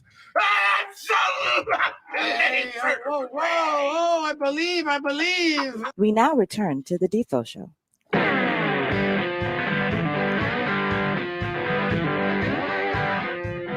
And welcome back to the show at Deel Volkswagen Degenerate Friday. You had the thoughts there of Mark Lawrence, gives us 4 dogs, including the 2 opening bowl games, and I believe it's a Polyman double dot theory about to occur here on the program. Jeff Deforrest, Mike Lubitz with you on Ion Channel. And a pleasure to welcome to the show a college football expert. Don't know anybody that knows the game any deeper than this man does, and he's willing to back up his opinion with his own capital. Yes, and sir. sometimes in substantial proportions. Yeah. right? When they're handing a guy money that's wrapped in a band and it says like 10 dimes on it, you're probably thinking about the professor coming up with another secret college football gem. Professor, you have to be really almost on tilt right now with anticipation because I would imagine the bowl season is, as they say, it's like your Super Bowl, no? I wouldn't go to Super Bowl. I think it's the holiest time of the year, It's like Lent. Like Unbelievable. Christmas. 40 days of degeneracy. It's beautiful, my friend. Got the tree out, decorated, of course, with Popeye sandwiches to celebrate the Popeyes Bahamas Bowl. Yes. Unbelievable. And, All right. of course, everybody's got to have their holy days. And for me, of course, the bowl season is mine. But before we get into all of that, Defo, Yeah. I know we don't like to talk about the competition around here, but can I just say that Brady Quinn made the single stupidest comment I've ever heard in the history of sports radio yesterday on that horrible morning show. Yeah. Going on the air and saying that Urban Meyer got fired because the media was out to get him from day one. And Neil probably didn't hear that. it wasn't the fact that he's 2-11. It wasn't the fact that his entire team hates him. It wasn't the fact that he abandoned his players after a loss that was entirely his fault at Cincinnati so he could go grab on some 20-year-old's ass at a bar. It was because the media was planting fake news. It was out there. What fake news was that, Brady Quinn? Was the fact that he recruited a serial killer when he was at Florida? Was it the fact that he let his wide receivers coach beat his wife for 8 years while he knew about it and while his wife knew about it? And she's a registered nurse. She was supposed to lose her license for that. Yeah, it's all the media's fault that Urban Meyer got fired. It's a witch hunt.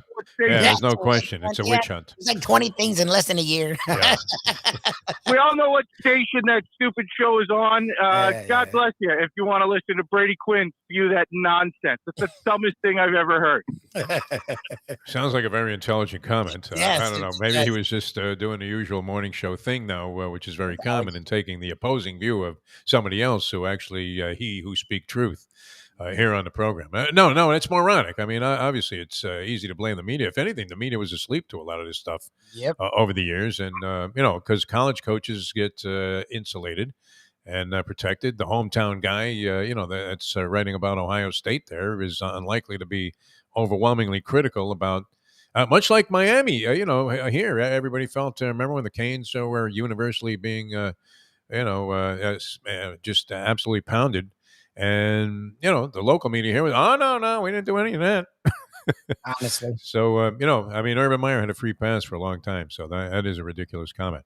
All right. This is great because Mark Lawrence was on with us. And, Mark, and you have to respect his numerology, even if you're not buying it. I mean, it's just so well thought out that, and researched. He comes up with a zillion numerical qualifiers. I'm not a trend handicapper. You have a lot of insight into both of these teams because you follow this as closely as anybody I know, Professor. But we're going to start right out in the Bahamas there, and Middle Tennessee State and Toledo do battle today. And I believe you're on the same side of things as Mark Lawrence was.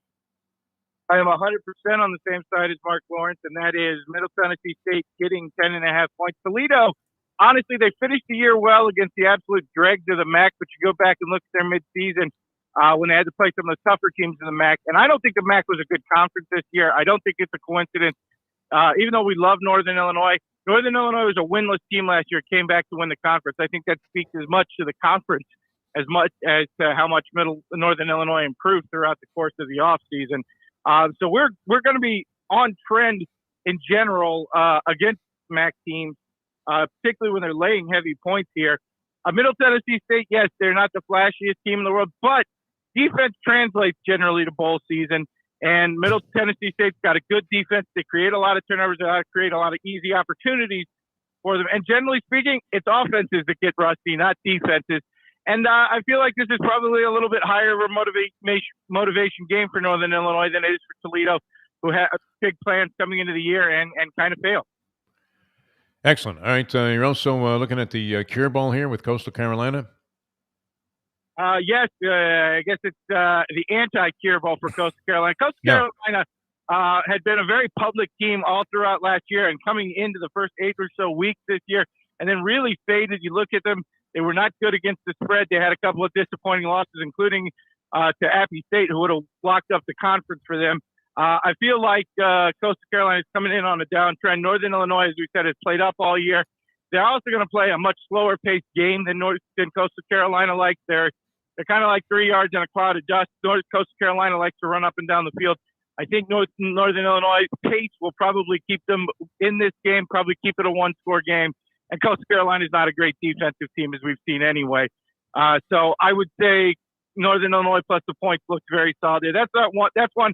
I'm not certain that I think Northern Illinois is going to win this game, but I think they can definitely keep it within a touchdown. All right, looking at Appalachian State, I mean, you're 2 for 2 here on today's slate, and going to open right up with the first game on the slate for tomorrow. And that's right here in town. In fact, it's almost happening now, right? An 11 a.m. bowl game. I love that. So, will you be attending the Boca Bowl, Appalachian State and Western Kentucky, Professor? It's down the street from you guys. I may, in fact, indeed be attending the Boca Bowl. We'll find out. I've got a couple of tickets lined up. We'll see if I can manage to wake up nice. At 11 o'clock. Yeah, that's an eye-opener. The day after the first game of bowl season, I might be a little too inebriated for an 11 o'clock start, but I'll probably make it by like mid-second quarter, somewhere around there. All right. All right, sounds good. Now, what do you think? You're going to go ahead and lay the points with Appy? Appy State, a team that really improved throughout the course of the year. Their offense got a lot sharper after getting off to kind of a slow start in the passing game. Again, we go back a few weeks to that Coastal Carolina win. I think that sort of cracked things open for them. Western Kentucky's a team that likes to play a hot pace, but they don't play. If you saw the UTSA game, the University of Texas San Antonio game against them in the championship there for their league, Western Kentucky doesn't play a lot of defense. They do pass the ball around well, but they don't play much defense, and I think Appalachian State's run game will actually be what wins it to him for there. I watched Western Kentucky, particularly against Texas San Antonio, and what I saw was a linebacking group that does not respond well to fakes and motion off the line, and I think they'll see a lot of that with Appy State. So, yeah, we like Appy State minus the 3 in that spot. All right, you're going to swing out west here, the Jimmy Kimmel Bowl. Is it really the Jimmy Kimmel L.A. Bowl or just the L.A. Bowl? Kimmel, I think, is claiming to have his name, as the title of the bowl game. But Jimmy Kimmel L.A. Bowl, nonetheless, Utah State and Oregon State. What do you think? You're looking at an Oregon State team that struggles against the pass. Utah State team is one of the best passing teams in the country. Statistically, I think they were top 3. And as you saw in that game against San Diego State to close the year out, where they not only pulled an upset over the ranked Aztecs, but they absolutely they clubbed them like Russians club baby seals in that game. I think that Utah State passing game will keep them in the game, and that's one if you're looking to get on the money line. I would not be surprised to see Utah State win that game straight up. I'm not going to say it's a low motivation ball for Oregon State because there's really no such thing. But Oregon State, I don't think it's a good matchup for them. I think their pass defense will be significantly tested in that game. And I like Utah State's chances, not just to cover, but come out with a straight-up win. Among my favorite bowls, the Independence Bowl. Now, I don't know what they did. They replaced the Humanitarian Bowl, where you got your money back if you lost, because that was always a great concept. But the Independence Bowl features BYU and UAB. So a game of initials here. Of course, Brigham Young is laying 6 in this ball game against University of Alabama Birmingham. What do you think? I think this is going to be another game where UAB's defense is going to be significantly tested.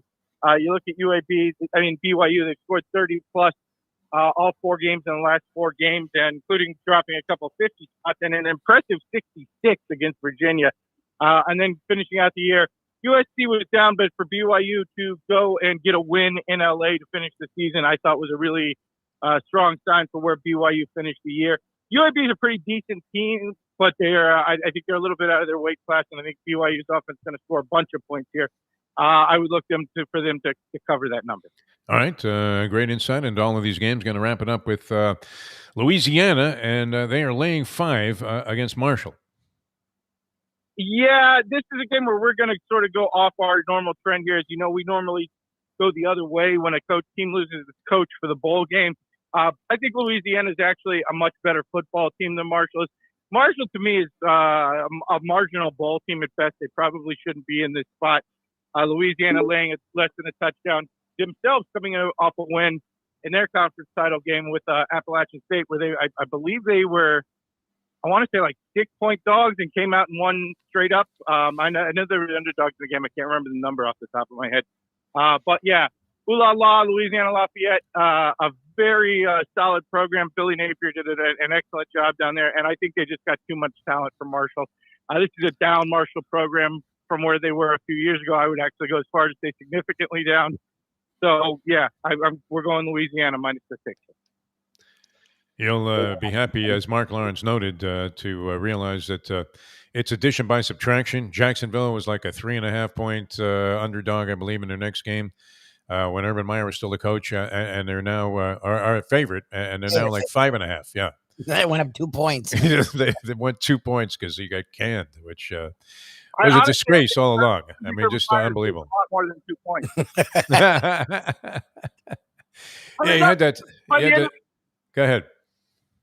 Yeah, by the end of the year, he's besting his best player, running back James Robinson, so Carlos Hyde can play more because Carlos Hyde had played from Ohio State. It becomes pretty apparent by the end of the year that Urban Meyer's entire goal was to just let guys who had played for him in college get some playing time that they couldn't get in the NFL. Yep. I was wondering when he was going to bring Alex Smith back so he could play instead of Trevor Lawrence.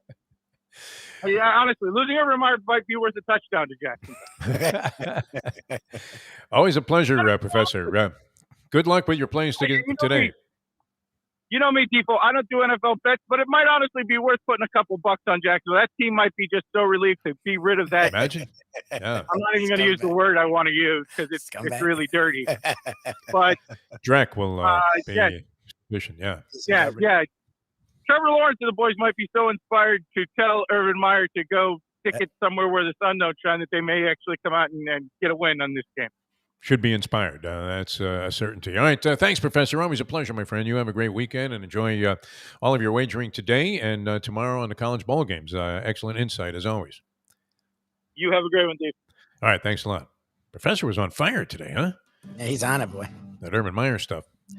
Forgot to mention as he was rattling off items in a series there of atrocities by Urban Meyer that his opening move was to hire that strength coach that was up on assault charges or, what was it? Ken talked about it. He talked about the guy at Ohio State. Spousal abuse, I guess, or something. I don't know, sexual assault. I mean, it was something that wasn't pretty, not particularly flattering to the Jacksonville organization, who can't draw flies as it is.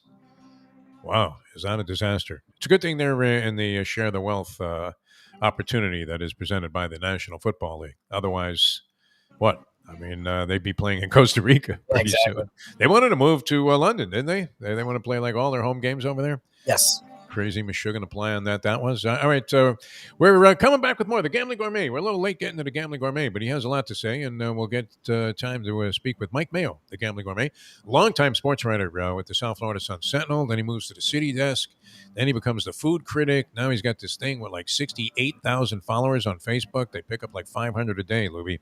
500 a day. That's amazing. Picking up Let's Eat South Florida. Very influential in the food and culinary world here in South Florida. The great Mike Mayo, the Gambling Gourmet, and probably has some things to say. I know he's not inclined, I don't think, to wager on college football games, but maybe he steps out a little bit during the bowl season. We'll find out with Mike Mayo in a moment. Now that. The time. Well, there's Deel Volkswagen Degenerate Friday, brought to you by the people at Gulfstream Park. It's 8:42.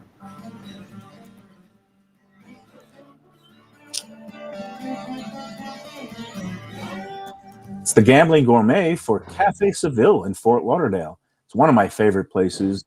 It is old school joint that's serving Spanish and classic continental cuisine in a cozy, friendly setting. It's at 2768 East Oakland Park Boulevard. They're open every day except Sunday for dinner, starting at 5 p.m. You go in there, you see Joey and his better half, Sally. They are giving the greatest in service. And the food, oh my gosh, it's paella, shrimp with garlic sauce, stuffed veal chop. They serve this great, fantastic, warm sourdough bread. Go to Cafe Seville in Fort Lauderdale and tell them that the Gambling Gourmet sent you. Hey, folks, Tony Segreto here. What if I told you you could go to a great restaurant, feel completely safe because their COVID protocol is unmatched, have an amazing meal, have a great time. When the bill comes, you won't get sticker shock. You're going to say, that's too good to be true. No, it's not. because I'm talking about Texas Roadhouse. Great family atmosphere, great atmosphere for a couple, great atmosphere if you just want to go by yourself and watch a game and have the coldest beer in town. And while you're doing that, have the best bread in town. All at Texas Roadhouse. Everything you get there is fresh every day and made sure it's served at your table, hot and ready to go. And the best part is you don't get sticker shock because the prices are amazing. Texas Roadhouse. Destination Sport Miami is here to revolutionize the sports landscape in South Florida. The largest indoor multifaceted sports complex in North America is on the way, with distinguished leaders of its various sports programs and unparalleled access to the finest indoor training fields and facilities. Destination Sport Miami will set South Florida apart as the destination of choice for elite athletic training and development, and for its dedication to youth programs and sports on all levels. A phenomenal concept and a powerful undertaking, Destination Sport Miami will also be an important commodity in the sports business community as well.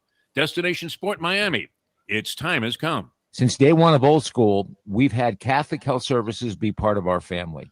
They are recognized as the quintessential rehab facility in the Southeast for strokes, but it goes well beyond strokes because Catholic Health Services is in the community of South Florida to help the community stay healthy. And if they're not healthy, get them healthy and get them back on their feet quicker than they could have ever expected. They do it every single day. It's step and repeat 24/7. Catholic Health Services. Buy or lease a Taos and take it to the house at Deel Volkswagen.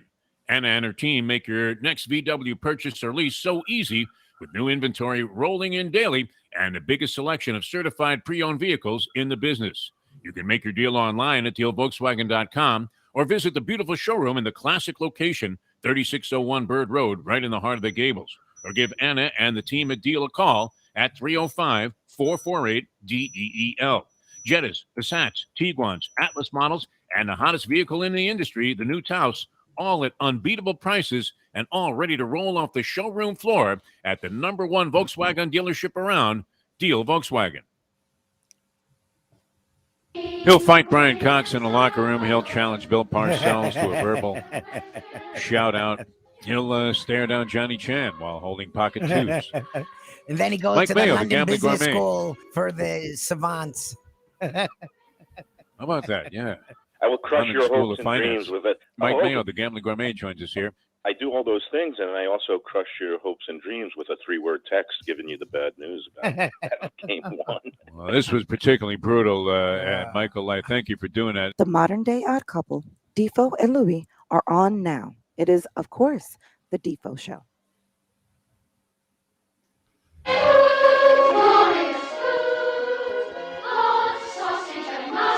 Welcome back to the show, a Deel Volkswagen Degenerate Friday. Jeff Deforrest, Mike Lubitz with you on Eye on Channel. We welcome to the program, and been dealing with this man. He's been whining and complaining and fetching all week long. We do the food show on WWNN, Mike Mayo's Lunchbox, every day at noon in the Fort Lauderdale area. It's on the Odyssey app if you guys around the country want to listen to that program where Mike really dissects the local food scene. But he's been coughing up blood all week long. Are you all right? Mike Mayo, we welcome the Gambling Gourmet to the show here on Ion Channel. Good morning, Defo. Good morning, Lubie. You don't look bad for a sick guy. No, I mean, well, I look better than last week, which was the hangover from hell after the poker game. That was a lot of fun and too much wine from Primo Liquors. But, this week I've been going 10 rounds with this nasty cold. I don't know what it is. I mean, I went for a COVID test on Sunday. And it came up negative. I got the results Monday. Did you get any autographs from the NBA players that were online there, or any of the people in the NFL? Like Lawrence Taylor might have been. No, but it was the good test. It was the PCR test, so it was the accurate one. So I felt reasonably comfortable. It's just a head cold, but this thing I can't shake it. And I've been having coughing jags. I've been getting like waves of nausea. The sore throat is gone, but this morning all of a sudden, like I still feel a little lightheaded. I take my temperature because I hadn't been taking my temperature earlier in the week. It was all normal. Now this morning was 99.8. Then I realized I took a swig of coffee, so then maybe that wasn't the Isn't that like normal? Yeah. Well, no, 98.6. And I'm a hypochondriac Jew from Brooklyn, so you got to let me just have my neuroses. Like, 1 degree off. I'll take that every time. Well, no, I usually run cool Defo. I'm Yeah. usually in the 97 range, especially in the morning. So when All I'm in right. the 99s, it might be like a little low-grade fever. So I just took it again, 99.2. What do I Overplayers are do? cashing. Yeah. Do I go for another COVID test or do I just chill out? I think you're going to be okay. You look okay. I don't know. Fine. I mean, as a paranoid, schizophrenic, hypochondriac Jewish kid from Brooklyn, you probably go get tested right away. Like I wouldn't even do the rest of the show. I would run out right there in the car. But it's taken like hours now because everybody's back into the testing thing, and apparently this Omicron is no joke. And while it's not killing people at the same ratio that other strains have, it's spreading like a California wildfire. So Well, that's the thing. People got to understand. I've been reading the experts, and look, it's really impacting sports, though. I mean, like heavy impact right now. The holiday season. Excuse me for the cough. It still hasn't gone away. But the Omicron apparently is really good at breaking through vaccinated people, but it's not so good at making those vaccinated people really sick, hospitalizing them or killing them. So, what we got to anticipate is that there's going to be a rise in the number of cases and the rise in a number of breakthrough cases. But if you're vaccinated, you're not going to be wheeled off into the hospital and then put on a ventilator. You still go 12 with De La Hoya. It's a beautiful thing. My advice is get vaccinated, and you could live as pretty close to a normal life if what you consider like you and me and Lubie does is a normal life. There's nothing normal about any of our lives. As you will be, hopefully not coughing all over a plate of dumplings at Christine Lee's tomorrow as you're plunging away. I've been in self-quarantine. I don't want to get anybody sick with this cold. I mean, never mind if it's not, even if it's not. It's not good. I mean, this thing has been lingering forever. No, it's been a week. It's a 1 week thing, and I've heard people who've had this crud that's been going around since early, I guess, mid-November. But some people say it's like a 2-week thing. It starts as a sore throat, turns into bronchitis. So I guess I'm in the bronchitis phase. All right. Meanwhile, I got to take issue with you, Defo, for yesterday. Thank you for just absolutely killing me yesterday. What did I do? All right. We welcome on the Lunchbox show that we do daily on WWNN. We have fun talking about the food scene, and I welcome the new temporary sponsor for the next month. We're going to be pushing and helping out the people from the Greater Fort Lauderdale Food and Wine Festival. Phil was good. One of the co-founders was on, and he's not 2 seconds off the air. And Defoe's going, man, I hate food and wine festivals. In general, that was in general. Specific one. Maybe and immediately I get a text from I sent Phil a text thanking him for being on the show, and he's like, gee, I guess Defo doesn't like food and wine festivals, huh? Well, it depends. He misunderstood my comment. Yeah. No, I mentioned that there are good ones. Like the Alfredal one. But for the most part, and this obviously was no judgment on the Fort Lauderdale Food and Wine Festival, which I've never attended, that in general, I'm not a fan of them, but the well-run ones are great. Okay, so that was the point of that. That saved you, and he didn't take it too seriously. I said, "Well, we'll work on Defo." No, but I've been to them, and it's annoying, because you're online for a long time, and they're out of whatever it was that was the featured drink, and then they drop, and my feeling about Sauvignon Blanc, like a thimble full of some really sweet Sauvignon Blanc in a glass, a wine that you absolutely can't stand. What is with you in the Sauvignon Blanc? The Sauvignon Blancs I've been tasting from New Zealand are not sweet. To me, it's like Manischewitz, though. I think you're thinking of Gewürzenreimer or whatever that is. That stuff from Germany that tastes like Gewürztraminer. Yeah. Gewürztraminer. That stuff is sweet. No, that stuff's horrible. Yeah, no, that's like drinking coffee. Yeah, but it's ridiculous. The Sauvignon Blancs from New Zealand, they're dry and crisp, and some of them have a little hint of pear. But I mean, come on, Defo. IR list. I told you, IR list immediately regifted. Those are the things that are going right out of the cabinet and into somebody else's wine closet there. I'm questioning some of your choices. But anyway, and then what happened to Jersey Kyle today? Well, he's no show, man. You know what? He's such a disgrace at this point. I'm a gamer. I've been sick on my deathbed here for a week, and I still show up every day. And this guy, maybe he got lucky. He got overly sensitive because Lubie insulted him because he said, "Hey, look, Jersey, you could buy a laptop and appear on camera with everybody like you're supposed to. It's a video stream. It's much more effective if you can see the person, and it's even better for us, obviously, as it is for the audience there. I don't know about the case of me for the last. No, you look great. I mean, I'm no you really do. Contest, you got the good television hair, so you're fine, Mike Mayo. Okay. And you come across very well in this format. But Jersey Kyle, Lubie implied he was too cheap to go buy a laptop computer, a $300 item that would vastly improve. I mean, we're trying to go somewhere with this stuff. And We he's don't a want to sit there and tread dashing water. He's a good-looking fella, for a guy. He does his great, age. right? We did that he's- green screen thing in the studio, and he adapted to it, like a duck to water, as they say. I mean, he's got some ham inside of him, which is great, speaking of gourmet food. But nonetheless, he refuses to cooperate, and then I think he got insulted by Lubie. And because Lubie implied, literally, I mean, you can go to your local convenience store and pick up a cheap laptop for $300 that works just fine. Yes. Yeah, I saw him at my local Brandsmart for like $39.99, and that's where I got these headphones, which, by the way, work so incredibly effectively. There you go. You invested a few bucks in this thing. $4.99. Jersey Kyle, yeah, make note. And Lubie sent me out. I bought these $89 set that didn't even plug into my microphone from Best Buy, and I still have to take them back. I lost the receipt, but now I've got no shot at getting that money back. My mother, may she rest in peace, was the absolute queen of returns. You'll take it back. They'll take it. They'll take it back. I'll take it back. They But know I it's love theirs. these $4.99 They know it's ones. I bought theirs. 2 of them. It's great. Yeah. They No, work. you're doing great, and we appreciate the fact that you're committed and you have an investment in the show. I mean, Jack Namer was telling me, hey, that Mayo, he's a real pro, and he went out and invested in the equipment. So what's We're up gonna with make your things other guys? happen. Yeah, Just what's up tell with your other Jack, guys? We are going to make things happen. Oh, no doubt about it. 2022, No doubt. I've been tied up with some other things, and it's just life is a whirlwind now. And it's not post COVID. We're still dealing with COVID, but post vaccine, we're hustling. We're reveling though in this, and it is odd that here I am. I celebrated my 70th birthday last July there in Las Vegas, a spectacular occasion. I appreciate all the people that came out there with us and partied. And we had just a tremendous time, degenerating and realizing that it's good to be alive. And then it hit me that late in life, right, when you would think that everything was drying up, all of a sudden you're at the epicenter of what everybody's into right now, which is degenerate gambling, as evidenced by it's the truth. my appearance in a local bar last night. All this money, right up until post time, Mike Mayo, these guys are sending it in, and they had no idea that the Chargers even moved to L.A.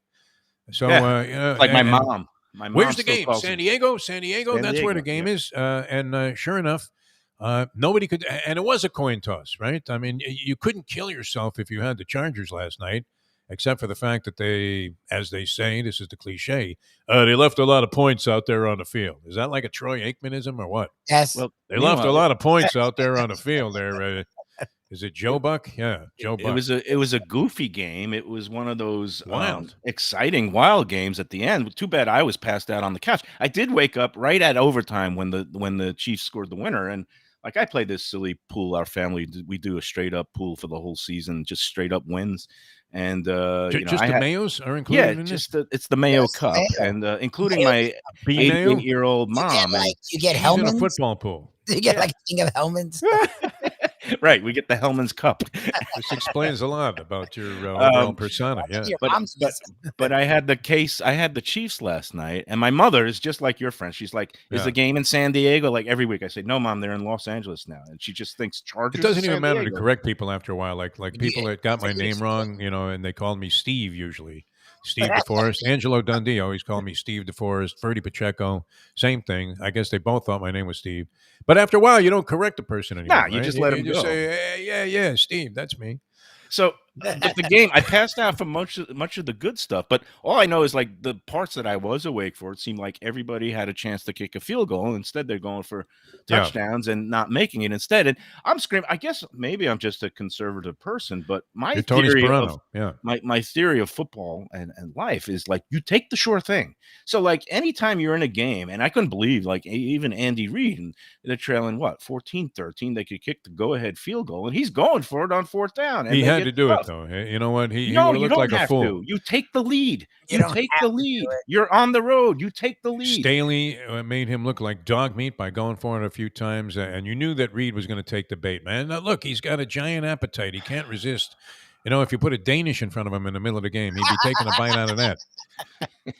No doubt. But I don't know. I thought he, you know what? I mean, under the circumstances, I thought, yeah, go ahead, take a shot. Why not? Meanwhile, going back to college ranks first. I'm going back. What a shock. Mark Lawrence picked all dogs. That's so rare for him. That's just crazy. He's never picked a team that was, giving points ever. Ever. I've been Not doing these that I've interviews with seen. him for like 15 years. And we heard he a has new never one. picked a favorite. Never. I've never heard the Bud Angle, the big ugly dog. That's great. I love And the these 4x4, running dogs. Yeah, I got. But he has, and you do this as a journalist, right? You have multiple qualifiers on certain things. And when he starts qualifying some of that numerology, where it's like the third time since 1947 it's great. that a team coming off a Thursday night loss where they failed to, cover the point spread also, came back against a team that was off two straight up wins over non-conference opponents, and they're like 3-1 in this spot, and you're like, wow, how many qualifiers did you have to come up with that number? It's amazing. It's insanity. Now, look, I mean, it's kind of cool. Do you buy that? I mean, do you buy trends or? Well, the trends. It's interesting when you pick up a trend and it actually, if it keeps working. I mean, look, when it comes to the horses and trainers, I'm big into trends because I think trainers have a huge influence on how a horse is going to develop, the way they train them, what kind of workout pattern are they doing, workouts from the gate, But with football teams, when you're comparing, like, let's say Bowling Green has a great record as a huge underdog in bowl games going back like 40 years, like, does it really matter when you're considering, like, half the players on the 1970 team are dead already? Like, it's like, and it's totally different coaching staff and different coaching styles. It's like, so I don't know if a trend like that necessarily holds. I mean, some teams just seem to have patterns, especially pro teams, especially the Florida Panthers, who are always great, or not always great, but even when they are good and looking talented in the regular season, they always fall flat on their faces in the postseason. And so, with them, I'm excited for what we've seen so far, but I'm not going to really proclaim them any kind of threat. You're very reserved in making judgment as to what might transpire as a result of some recent good play. Yeah, no. I think recent form is much more of an indicator than past patterns. Oh, distant past. Yeah, I would agree with that. Yeah. Yeah. But when it comes to, like, if a particular coach on a college team does really well with a road, let's say if a road game where they're a big underdog after like losing 2 games in a row or something like that, that is something, maybe there's to it, that they have some sort of methods, or I don't know what I'm talking about. I've got the robotist. You're rambling there. Yeah, no, yeah, it's crazy. Yeah.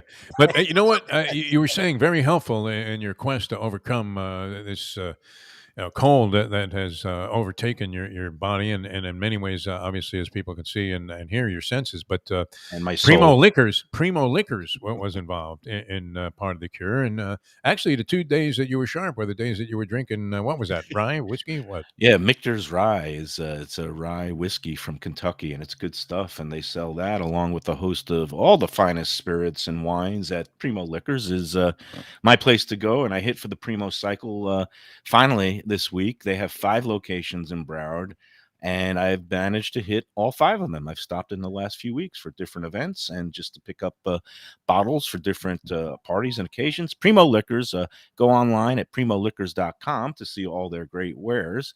The brothers that started it in 2007, Sam and Koshal, they're great. The event tonight at all their locations at 6 p.m., they're having a champagne extravaganza.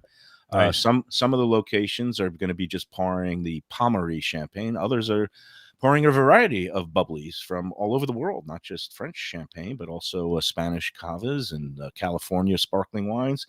Primo Liquors, the locations are in Weston, Southwest Ranches, Davie, 2 and 4 Lauderdale. The newest one is across from the Galleria Mall, right across from Blue Martini there. It's 2541 East Sunrise Boulevard. And when you go there, it's not just going to a liquor store. It's an experience. The staff is so helpful.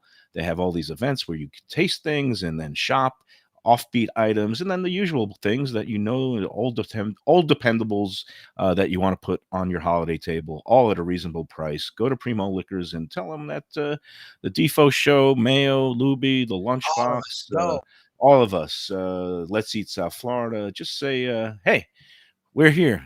Give us some good wine. Jack from Ion Channel. He says now, why don't we have the Christmas party, the company Christmas party? We've been trying to push him to set it up at Hialeah Park. He wants to do it at the Mayo household. Why? Because the drugs Well, are what good. about here. an extra medications? The What medications about an are extra flowing. 12 people coming over to the Mayo household for the Christmas party? All right, we're coming back with more with Mike Mayo, the Gambling Gourmet, with us here on Ion Channel. It's the Defo Show, a Deel Volkswagen Degenerate Friday. Very interesting. I don't know what your interest is in betting on any of these games, Mike Mayo, but we'll explore that and some food things as well here on Ion Channel, the Defo Show. Mike Lubitz, I'm Jeff Deforrest, and the Gambling Gourmet, Mike Mayo, returning with more in a moment. Now that. The time. It's 9:04. Hey there, it's Mike Mayo. Do you like steaks? Do you like sushi? Do you like classic old Florida charm? You can get that all and more at Tropical Acres Steakhouse and Butcher Shop. It's at 2500 Griffin Road in Dania, just west of 95. The Studiali family, they've been running the place a long time. It's been there more than 70 years. And it is now a place you can get early bird specials along with steaks to take home and throw on the grill yourself at the Butcher Shop. That's open 10 a.m. to 10 p.m. every day. It's open for dinner every night starting at 4:30, but they are closed on Sundays. Go to Tropical Acres. It's a place to go for a great meal, great people, good value. Tropical Acres. The championship meet is right around the corner at Gulfstream Park. The only place for live racing, Gulfstream's action has never been hotter. Whether it's on the track, in the casino, or part of the dining and entertainment offered at the Village of Gulfstream Park. Currently running Thursday through Sunday, Gulfstream's racing package is the best in the country, with all the top horses and people in the game pointing towards another tremendous winter season. Check out the remodeled first floor casino, open 7 days and nights a week, along with the many special events and concerts happening at Gulfstream Park. You can place your wagers from anywhere at firstbet.com. Check the calendar of events at gulfstreampark.com. Destination Sport Miami is here to revolutionize the sports landscape in South Florida. The largest indoor multifaceted sports complex in North America is on the way, with distinguished leaders of its various sports programs and unparalleled access to the finest indoor training fields and facilities. Destination Sport Miami will set South Florida apart as the destination of choice for elite athletic training and development, and for its dedication to youth programs and sports on all levels. A phenomenal concept and a powerful undertaking, Destination Sport Miami will also be an important commodity in the sports business community as well. Destination Sport Miami, its time has come. These days, we're all looking for comfort anywhere we can find it. Thank goodness for Landlubbers Raw Bar and Grill in the Plantation location, because they are making sure you are as comfortable as possible. First of all, they're not only open for delivery and pickup. All you have to do is go to landlubbersbarandgrill.com for both pickup and free delivery. Their hours have changed a little bit. Monday through Thursday from 3:30 to 10, and Friday, Saturday, and Sunday from 11:30 to 10. You're going to have the best wings in the world. You're going to have a great burger. You're going to have their amazing soups. Again, Landlubbers Raw Bar and Grill. It's nice and easy. Just go to landlubbersbarandgrill.com for both your pickup and free delivery. Thank goodness for Landlubbers for making you always feel right at home. Since day one of old school, we've had Catholic Health Services be part of our family. They are recognized as the quintessential rehab facility in the Southeast for strokes, but it goes well beyond strokes, because Catholic Health Services is in the community of South Florida to help the community stay healthy. And if they're not healthy, get them healthy and get them back on their feet quicker than they could have ever expected. They do it every single day. It's step and repeat, 24/7. Catholic Health Services. Buy or lease a house and take it to the house at Deel Volkswagen. Anna and her team make your next VW purchase or lease so easy, with new inventory rolling in daily and the biggest selection of certified pre-owned vehicles in the business. You can make your deal online at deelvolkswagen.com or visit the beautiful showroom in the classic location, 3601 Bird Road, right in the heart of the Gables. Or give Anna and the team at Deel a call at 305-448-DEEL. Jettas, Passats, Tiguans, Atlas models, and the hottest vehicle in the industry, the new Taos, all at unbeatable prices and all ready to roll off the showroom floor at the #1 Volkswagen dealership around, Deel Volkswagen. Mike Mayo, the Gambling Gourmet. And a lot of people like to bet soccer, and you are looking at the soccer fan. I spent part of my junior year abroad at the London School of Economics and Political Science. How I ended up it's a little sophisticated for people that are on our show. To be on the School of Economics. My career has taken strange yes and mainly downward turns, but it's okay. I'm very you can live with it. comfortable. Just be who you are. That's the name of the game. I am living my best life, burying yourself and with this show, betting my worst bets. Buenos dias. The cafecito is piping hot. Why not enjoy it with Defo and Lubie. It's now time for the Defo Show.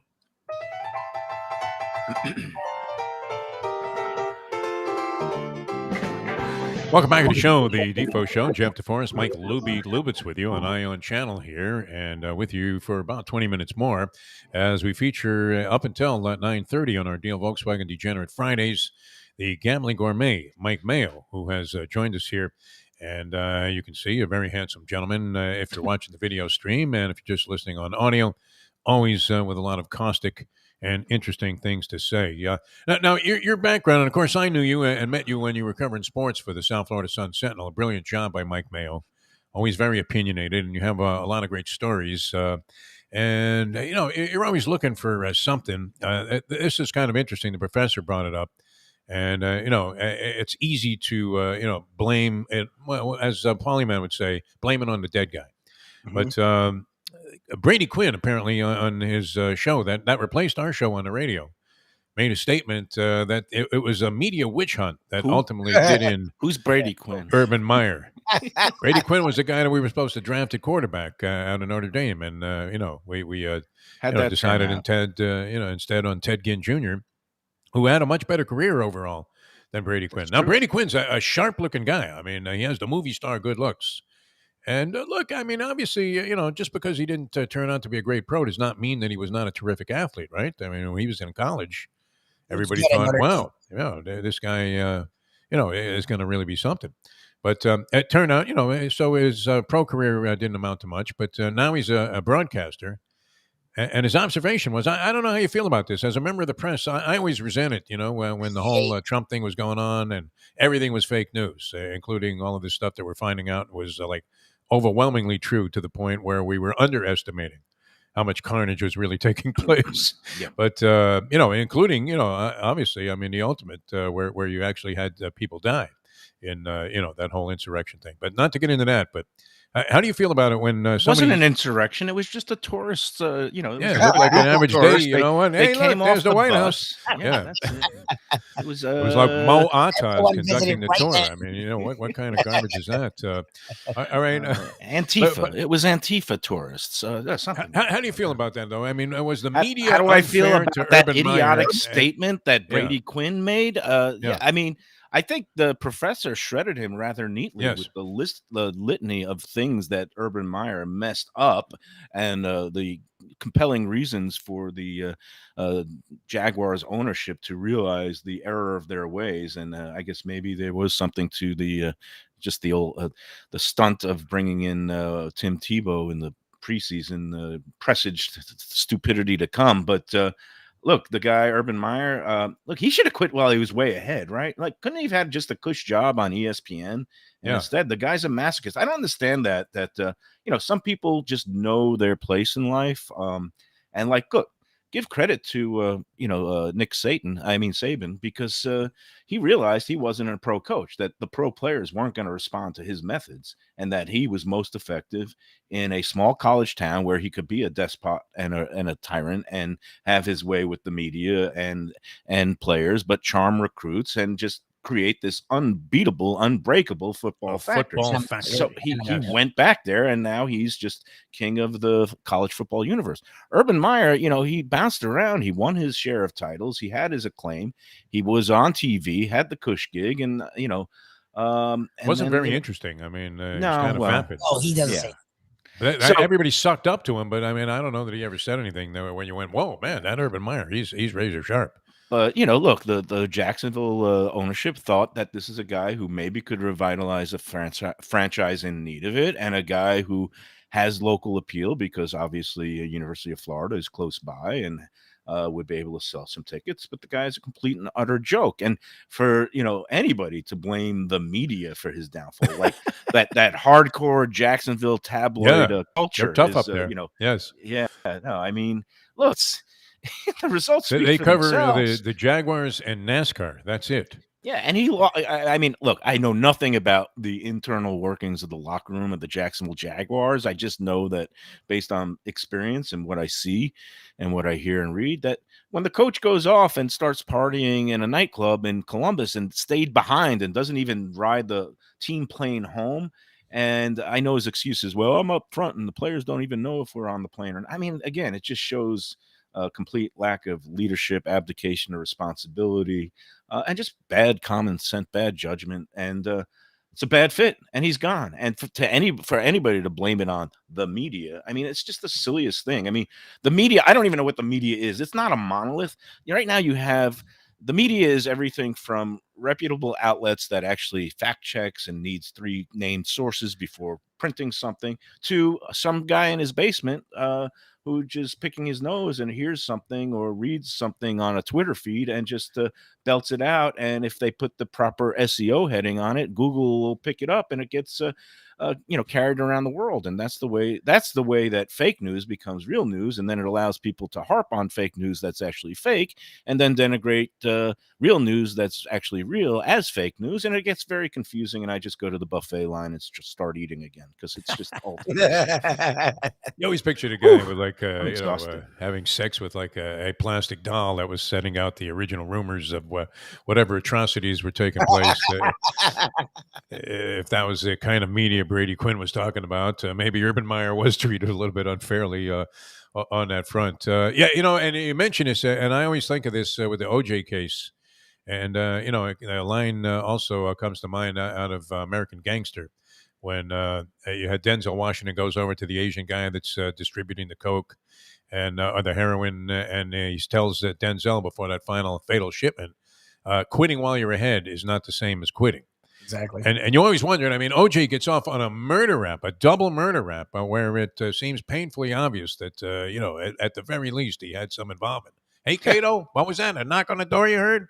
They had the bloody glove at the crime scene and the bloody glove at OJ's house. I mean, that's I don't know that Furman was racist enough to go ahead and think, hey, why don't I frame OJ Simpson on this deal? But why didn't he quit while he was ahead? I mean, then he gets arrested for pirating TV, like a road rage incident where he's defending himself, and he's got the little yellow legal pad out and he's making all kinds of crazy notes. And I'm thinking, wouldn't you just go away and collect your NFL pension at that point and retire to some exotic island somewhere instead of popping yourself right back into the limelight like that? I guess some people can't help themselves. But the other thing that I observed firsthand is, when OJ, after the acquittal, and he moved to South Florida. Of course. Why wouldn't you come here? Of Yeah. course. This is where people come to Scam City. rehabilitate themselves. Welcome to Scam City. But, he would come out to Gulfstream, and I saw him one time. I don't know which part, maybe somewhere in the clubhouse, one of the restaurants. Could he handicap?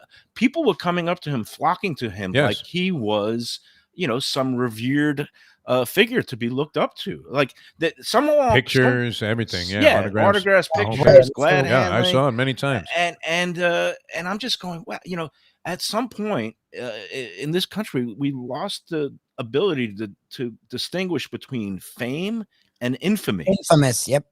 And infamy is something not to be Actually looked up supersedes to fame or in some respected. senses. Yeah. Something it should be shunned.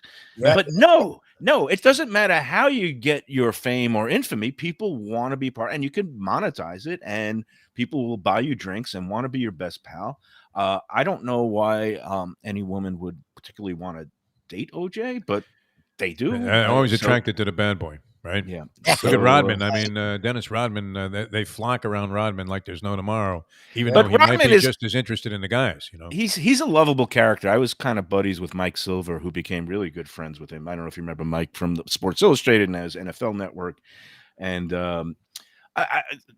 Rodman, I think underneath it all, he's just, he's a strange character, but I think he's a decent human being. Well, he's not evil. Like, he's not murdering people. He's just a character. I mean, that's what Rodman. And you could take issue with him, maybe, befriending dictators of North Korea and stuff like that. But I'm exceptional. Yeah, I'm of the opinion that he didn't go to Chuck Daly's funeral. Leslie Visser won't let him go off that one.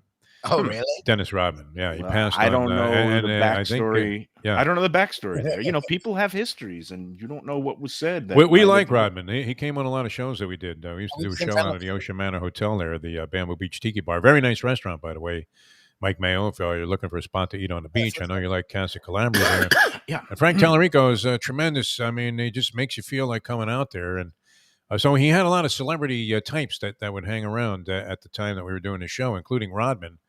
And Rodman would come down, and if he was even remotely coherent, could give you some of the most intelligent Best conversation. interview answers that you've heard in your lifetime regarding sport and I talked to him philosophical approaches half and an things hour like that. once about the greatness of Roger Federer and Tiger Woods and the differentiation between them and a Michael Jordan and a Kobe Bryant. We literally, Blake Chadwick and me, for 30 minutes had the most coherent, brilliant conversation. Like, the stuff he was saying was insightful. And then You would have thought it was Costas talking he to was you. yelling Yeah. about Jaeger at the woman across the bar. Oh yeah, saying, he's just He was sucking Jello shots off the naked breasts of some woman that was laying on the bar. Yeah, I don't know how his liver is still inside his body and hasn't just jumped out He's Keith screaming. Richards. He Because really I've seen him. One time I was at boarding a flight. I think it was Delta, and there was a bar there at the end of the Fort Lauderdale Airport terminal, and it was like 10 in the morning, and he's just down there chucking shots. And I don't know if I took a picture and just put it on social media. It's like, wow, I just saw Dennis Rodman chucking shots at the airport bar, and then somebody's comment was, who hasn't? One of my first Robin sightings before we had a chance to sit down and talk with him a few times and sort of got to know him a little bit at the Bamboo Beach Tiki Bar there at the Ocean Manor Hotel was in Las Vegas when apparently, and I guess if you look at the documentary, it sort of coincides. He had just discovered craps like recently before this particular sighting. And I see him, and he is sending in chips, the color denomination of which I have never seen. Like the yellows are $1,000 chips, and you'll see a guy put a stack out there, and give me the 6 and 8, Lou. And you know what? Press my hard 4. And Rodman, I mean, literally, was sending in chips a color that I don't know what the denomination was, but it wasn't cheap. Or whatever it was. And he was taking a beating on this thing, but the people loved it. I mean, they were all around, they were all rooting for Rodman, and it was like 7 out after 7 out after 7 out, and he eventually turned a very large stack of these absolutely, I mean, they might have been psychedelically colored chips into 0.0. Well, and that's the thing. He first became familiar with the concept of craps, and then he became familiar with the concept of a bankruptcy attorney. So that was the point. Yes. Well, one can lead to the other. It's like milk and heroin. You know what they say about early forms of degeneracy, my friend. All right. You know what? Tell these people also that are watching on Ion Channel, these people. About Do we this have Fort another Lauderdale- break now? I don't know what's going on. Food and I've Wine lost Festival. all track of timing. You're I could talk rolling about today. a cut above butcher because I want. I think you ought to find a way, to inject whatever strain of disease this is in your body, because this is a very razor sharp Mike Mayo by any standard that we're accustomed to. I don't think it's razor sharp today in the least. But go ahead. All right. Well, I want to give you, the honor of the Fort Lauderdale Food and Wine Festival. I know you're going to be featured prominently there because you are the Gambling Gourmet. I like it And, because it's, unlike some of those festivals that maybe you don't like, Defo, maybe the ones to the south that you find too big and too Never cared hot, for that. too Never cared for crowded, that. Yeah. maybe too expensive, and you get too little of your food and wine on these little Even with thimbles. freebie tickets, But, it was annoying to me. But Greater Fort Lauderdale, it's like just their third year, and they're bouncing back. Last year, they had to scale back and reconfigure for COVID. But this year, they're going to have 20 events, and it's across all, not just Fort Lauderdale, but different parts of Broward. They're going to have some great intimate dinners at some great restaurants like Sardelli in Hollywood, cooking the cork up in Coral Springs, Heritage Restaurant down in Fort Lauderdale, which is one of my new favorites. The chef there, Reno Sorbonne, he's a nut. He's a great character. He's a great chef too. But besides the dinners, they're going to have all these Italian, other events. I would imagine there. Oh yeah, Italian. Hey, Sorbonne. His dad was the owner of Pizza Time in I think it was Coral Springs, and that he grew up around a small pizza shop. And now he went. I don't know if he went to culinary school. He's also a rock musician. He's in 2 bands, one in Nashville, one in L.A. And he still cooks and. Great character, and he's going to be taking part. Greater Fort Lauderdale Food and Wine Festival, January 10th through the 16th. Tickets make a great stocking stuffer for the people who like food in your family. Cool. And basically, if you go onto their website, gflfoodwine.com, that's GFL like Greater Fort Lauderdale Foodwine.com, and go on, check out all the events. But there are 3 big events, all outdoors, but the right size, not too crowded, and plenty of food and drink to go around.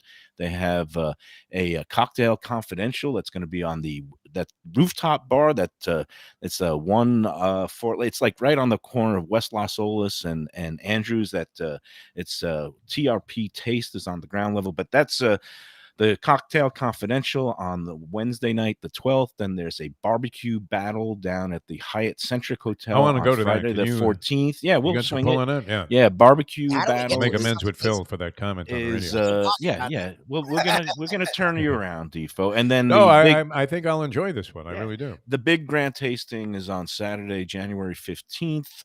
It's at the new Las Olas waterfront park there, right across from the beach and right across from the Elbow Room at A1A in Las Olas. That's where the grand tasting is. There's going to be scores of different restaurants and chefs and wineries pouring and making plates, and it's going to be a lot of fun.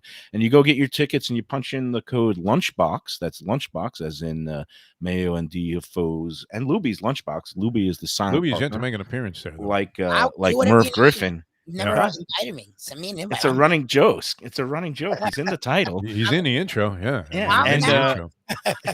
So let's The have Phantom Lubie on the show, like Jersey Kyle was today on his great. Shut up. Anyway, punch Lunchbox into your ticket purchase, and you'll get 15% off. That's 15% off those three major event tickets. And again, it's reasonably priced to begin with. And if you punch in that code, I think you can get tickets for the grand tasting for like in the $50 range. It's a great stocking stuffer. Go to the Greater Fort Lauderdale Food and Wine website and buy your tickets and enjoy. I'll be there eating away and also judging a couple events. Yeah, you're right there on the board there with the World Boxing Council judging. You're like Adelaide Bird when it comes to this stuff. It's great. Mike Mayo, the Gambling Gourmet. We'll come back, wrap things up on this Deel Volkswagen Degenerate Friday. Mike Lubitz. I'm Jeff Deforrest. We got Mike Mayo, the Gambling Gourmet.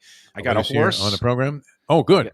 I got a horse for you, and last week's mine ran at second at 7-1, so I was happy about Not that. bad. Yeah, Jersey. And Cows. I got a big weekend ahead. Daddy-daughter weekend. Me and another dad and daughter go to the Dolphin game every year. We're going to the Dolphins Jets. Got some nice club seats, club level seats. That'll be a thrill in Manila. Yeah. All right. Come back and say goodbye to the Gambling Gourmet. He's got a horse to bury us with. Back in a moment. Now that second, they paid like. There's nothing wrong with that. Second is good.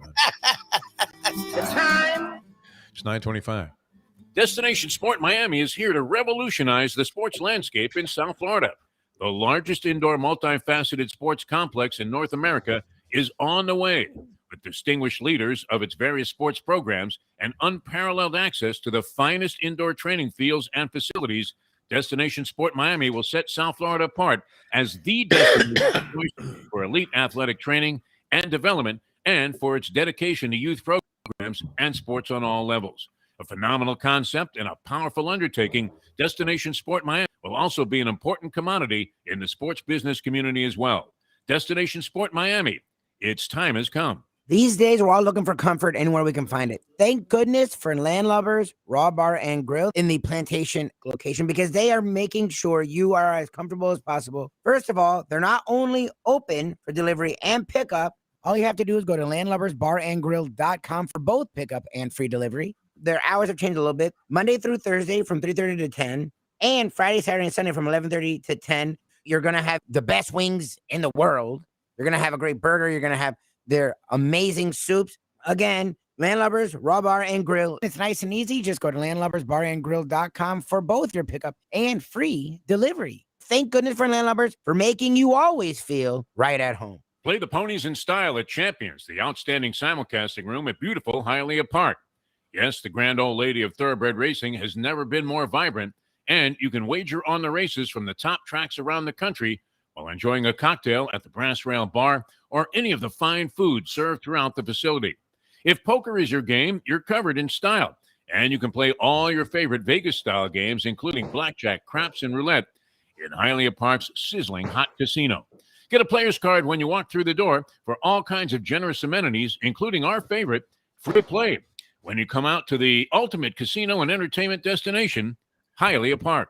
Hey, folks, Tony Segreto here. What if I told you you could go to a great restaurant, feel completely safe because their COVID protocol is unmatched, have an amazing meal, have a great time. When the bill comes, you won't get sticker shock. You're going to say, that's too good to be true. No, it's not, because I'm talking about Texas Roadhouse. Great family atmosphere, great atmosphere for a couple, great atmosphere if you just want to go by yourself and watch a game and have the coldest beer in town. And while you're doing that, have the best bread in town.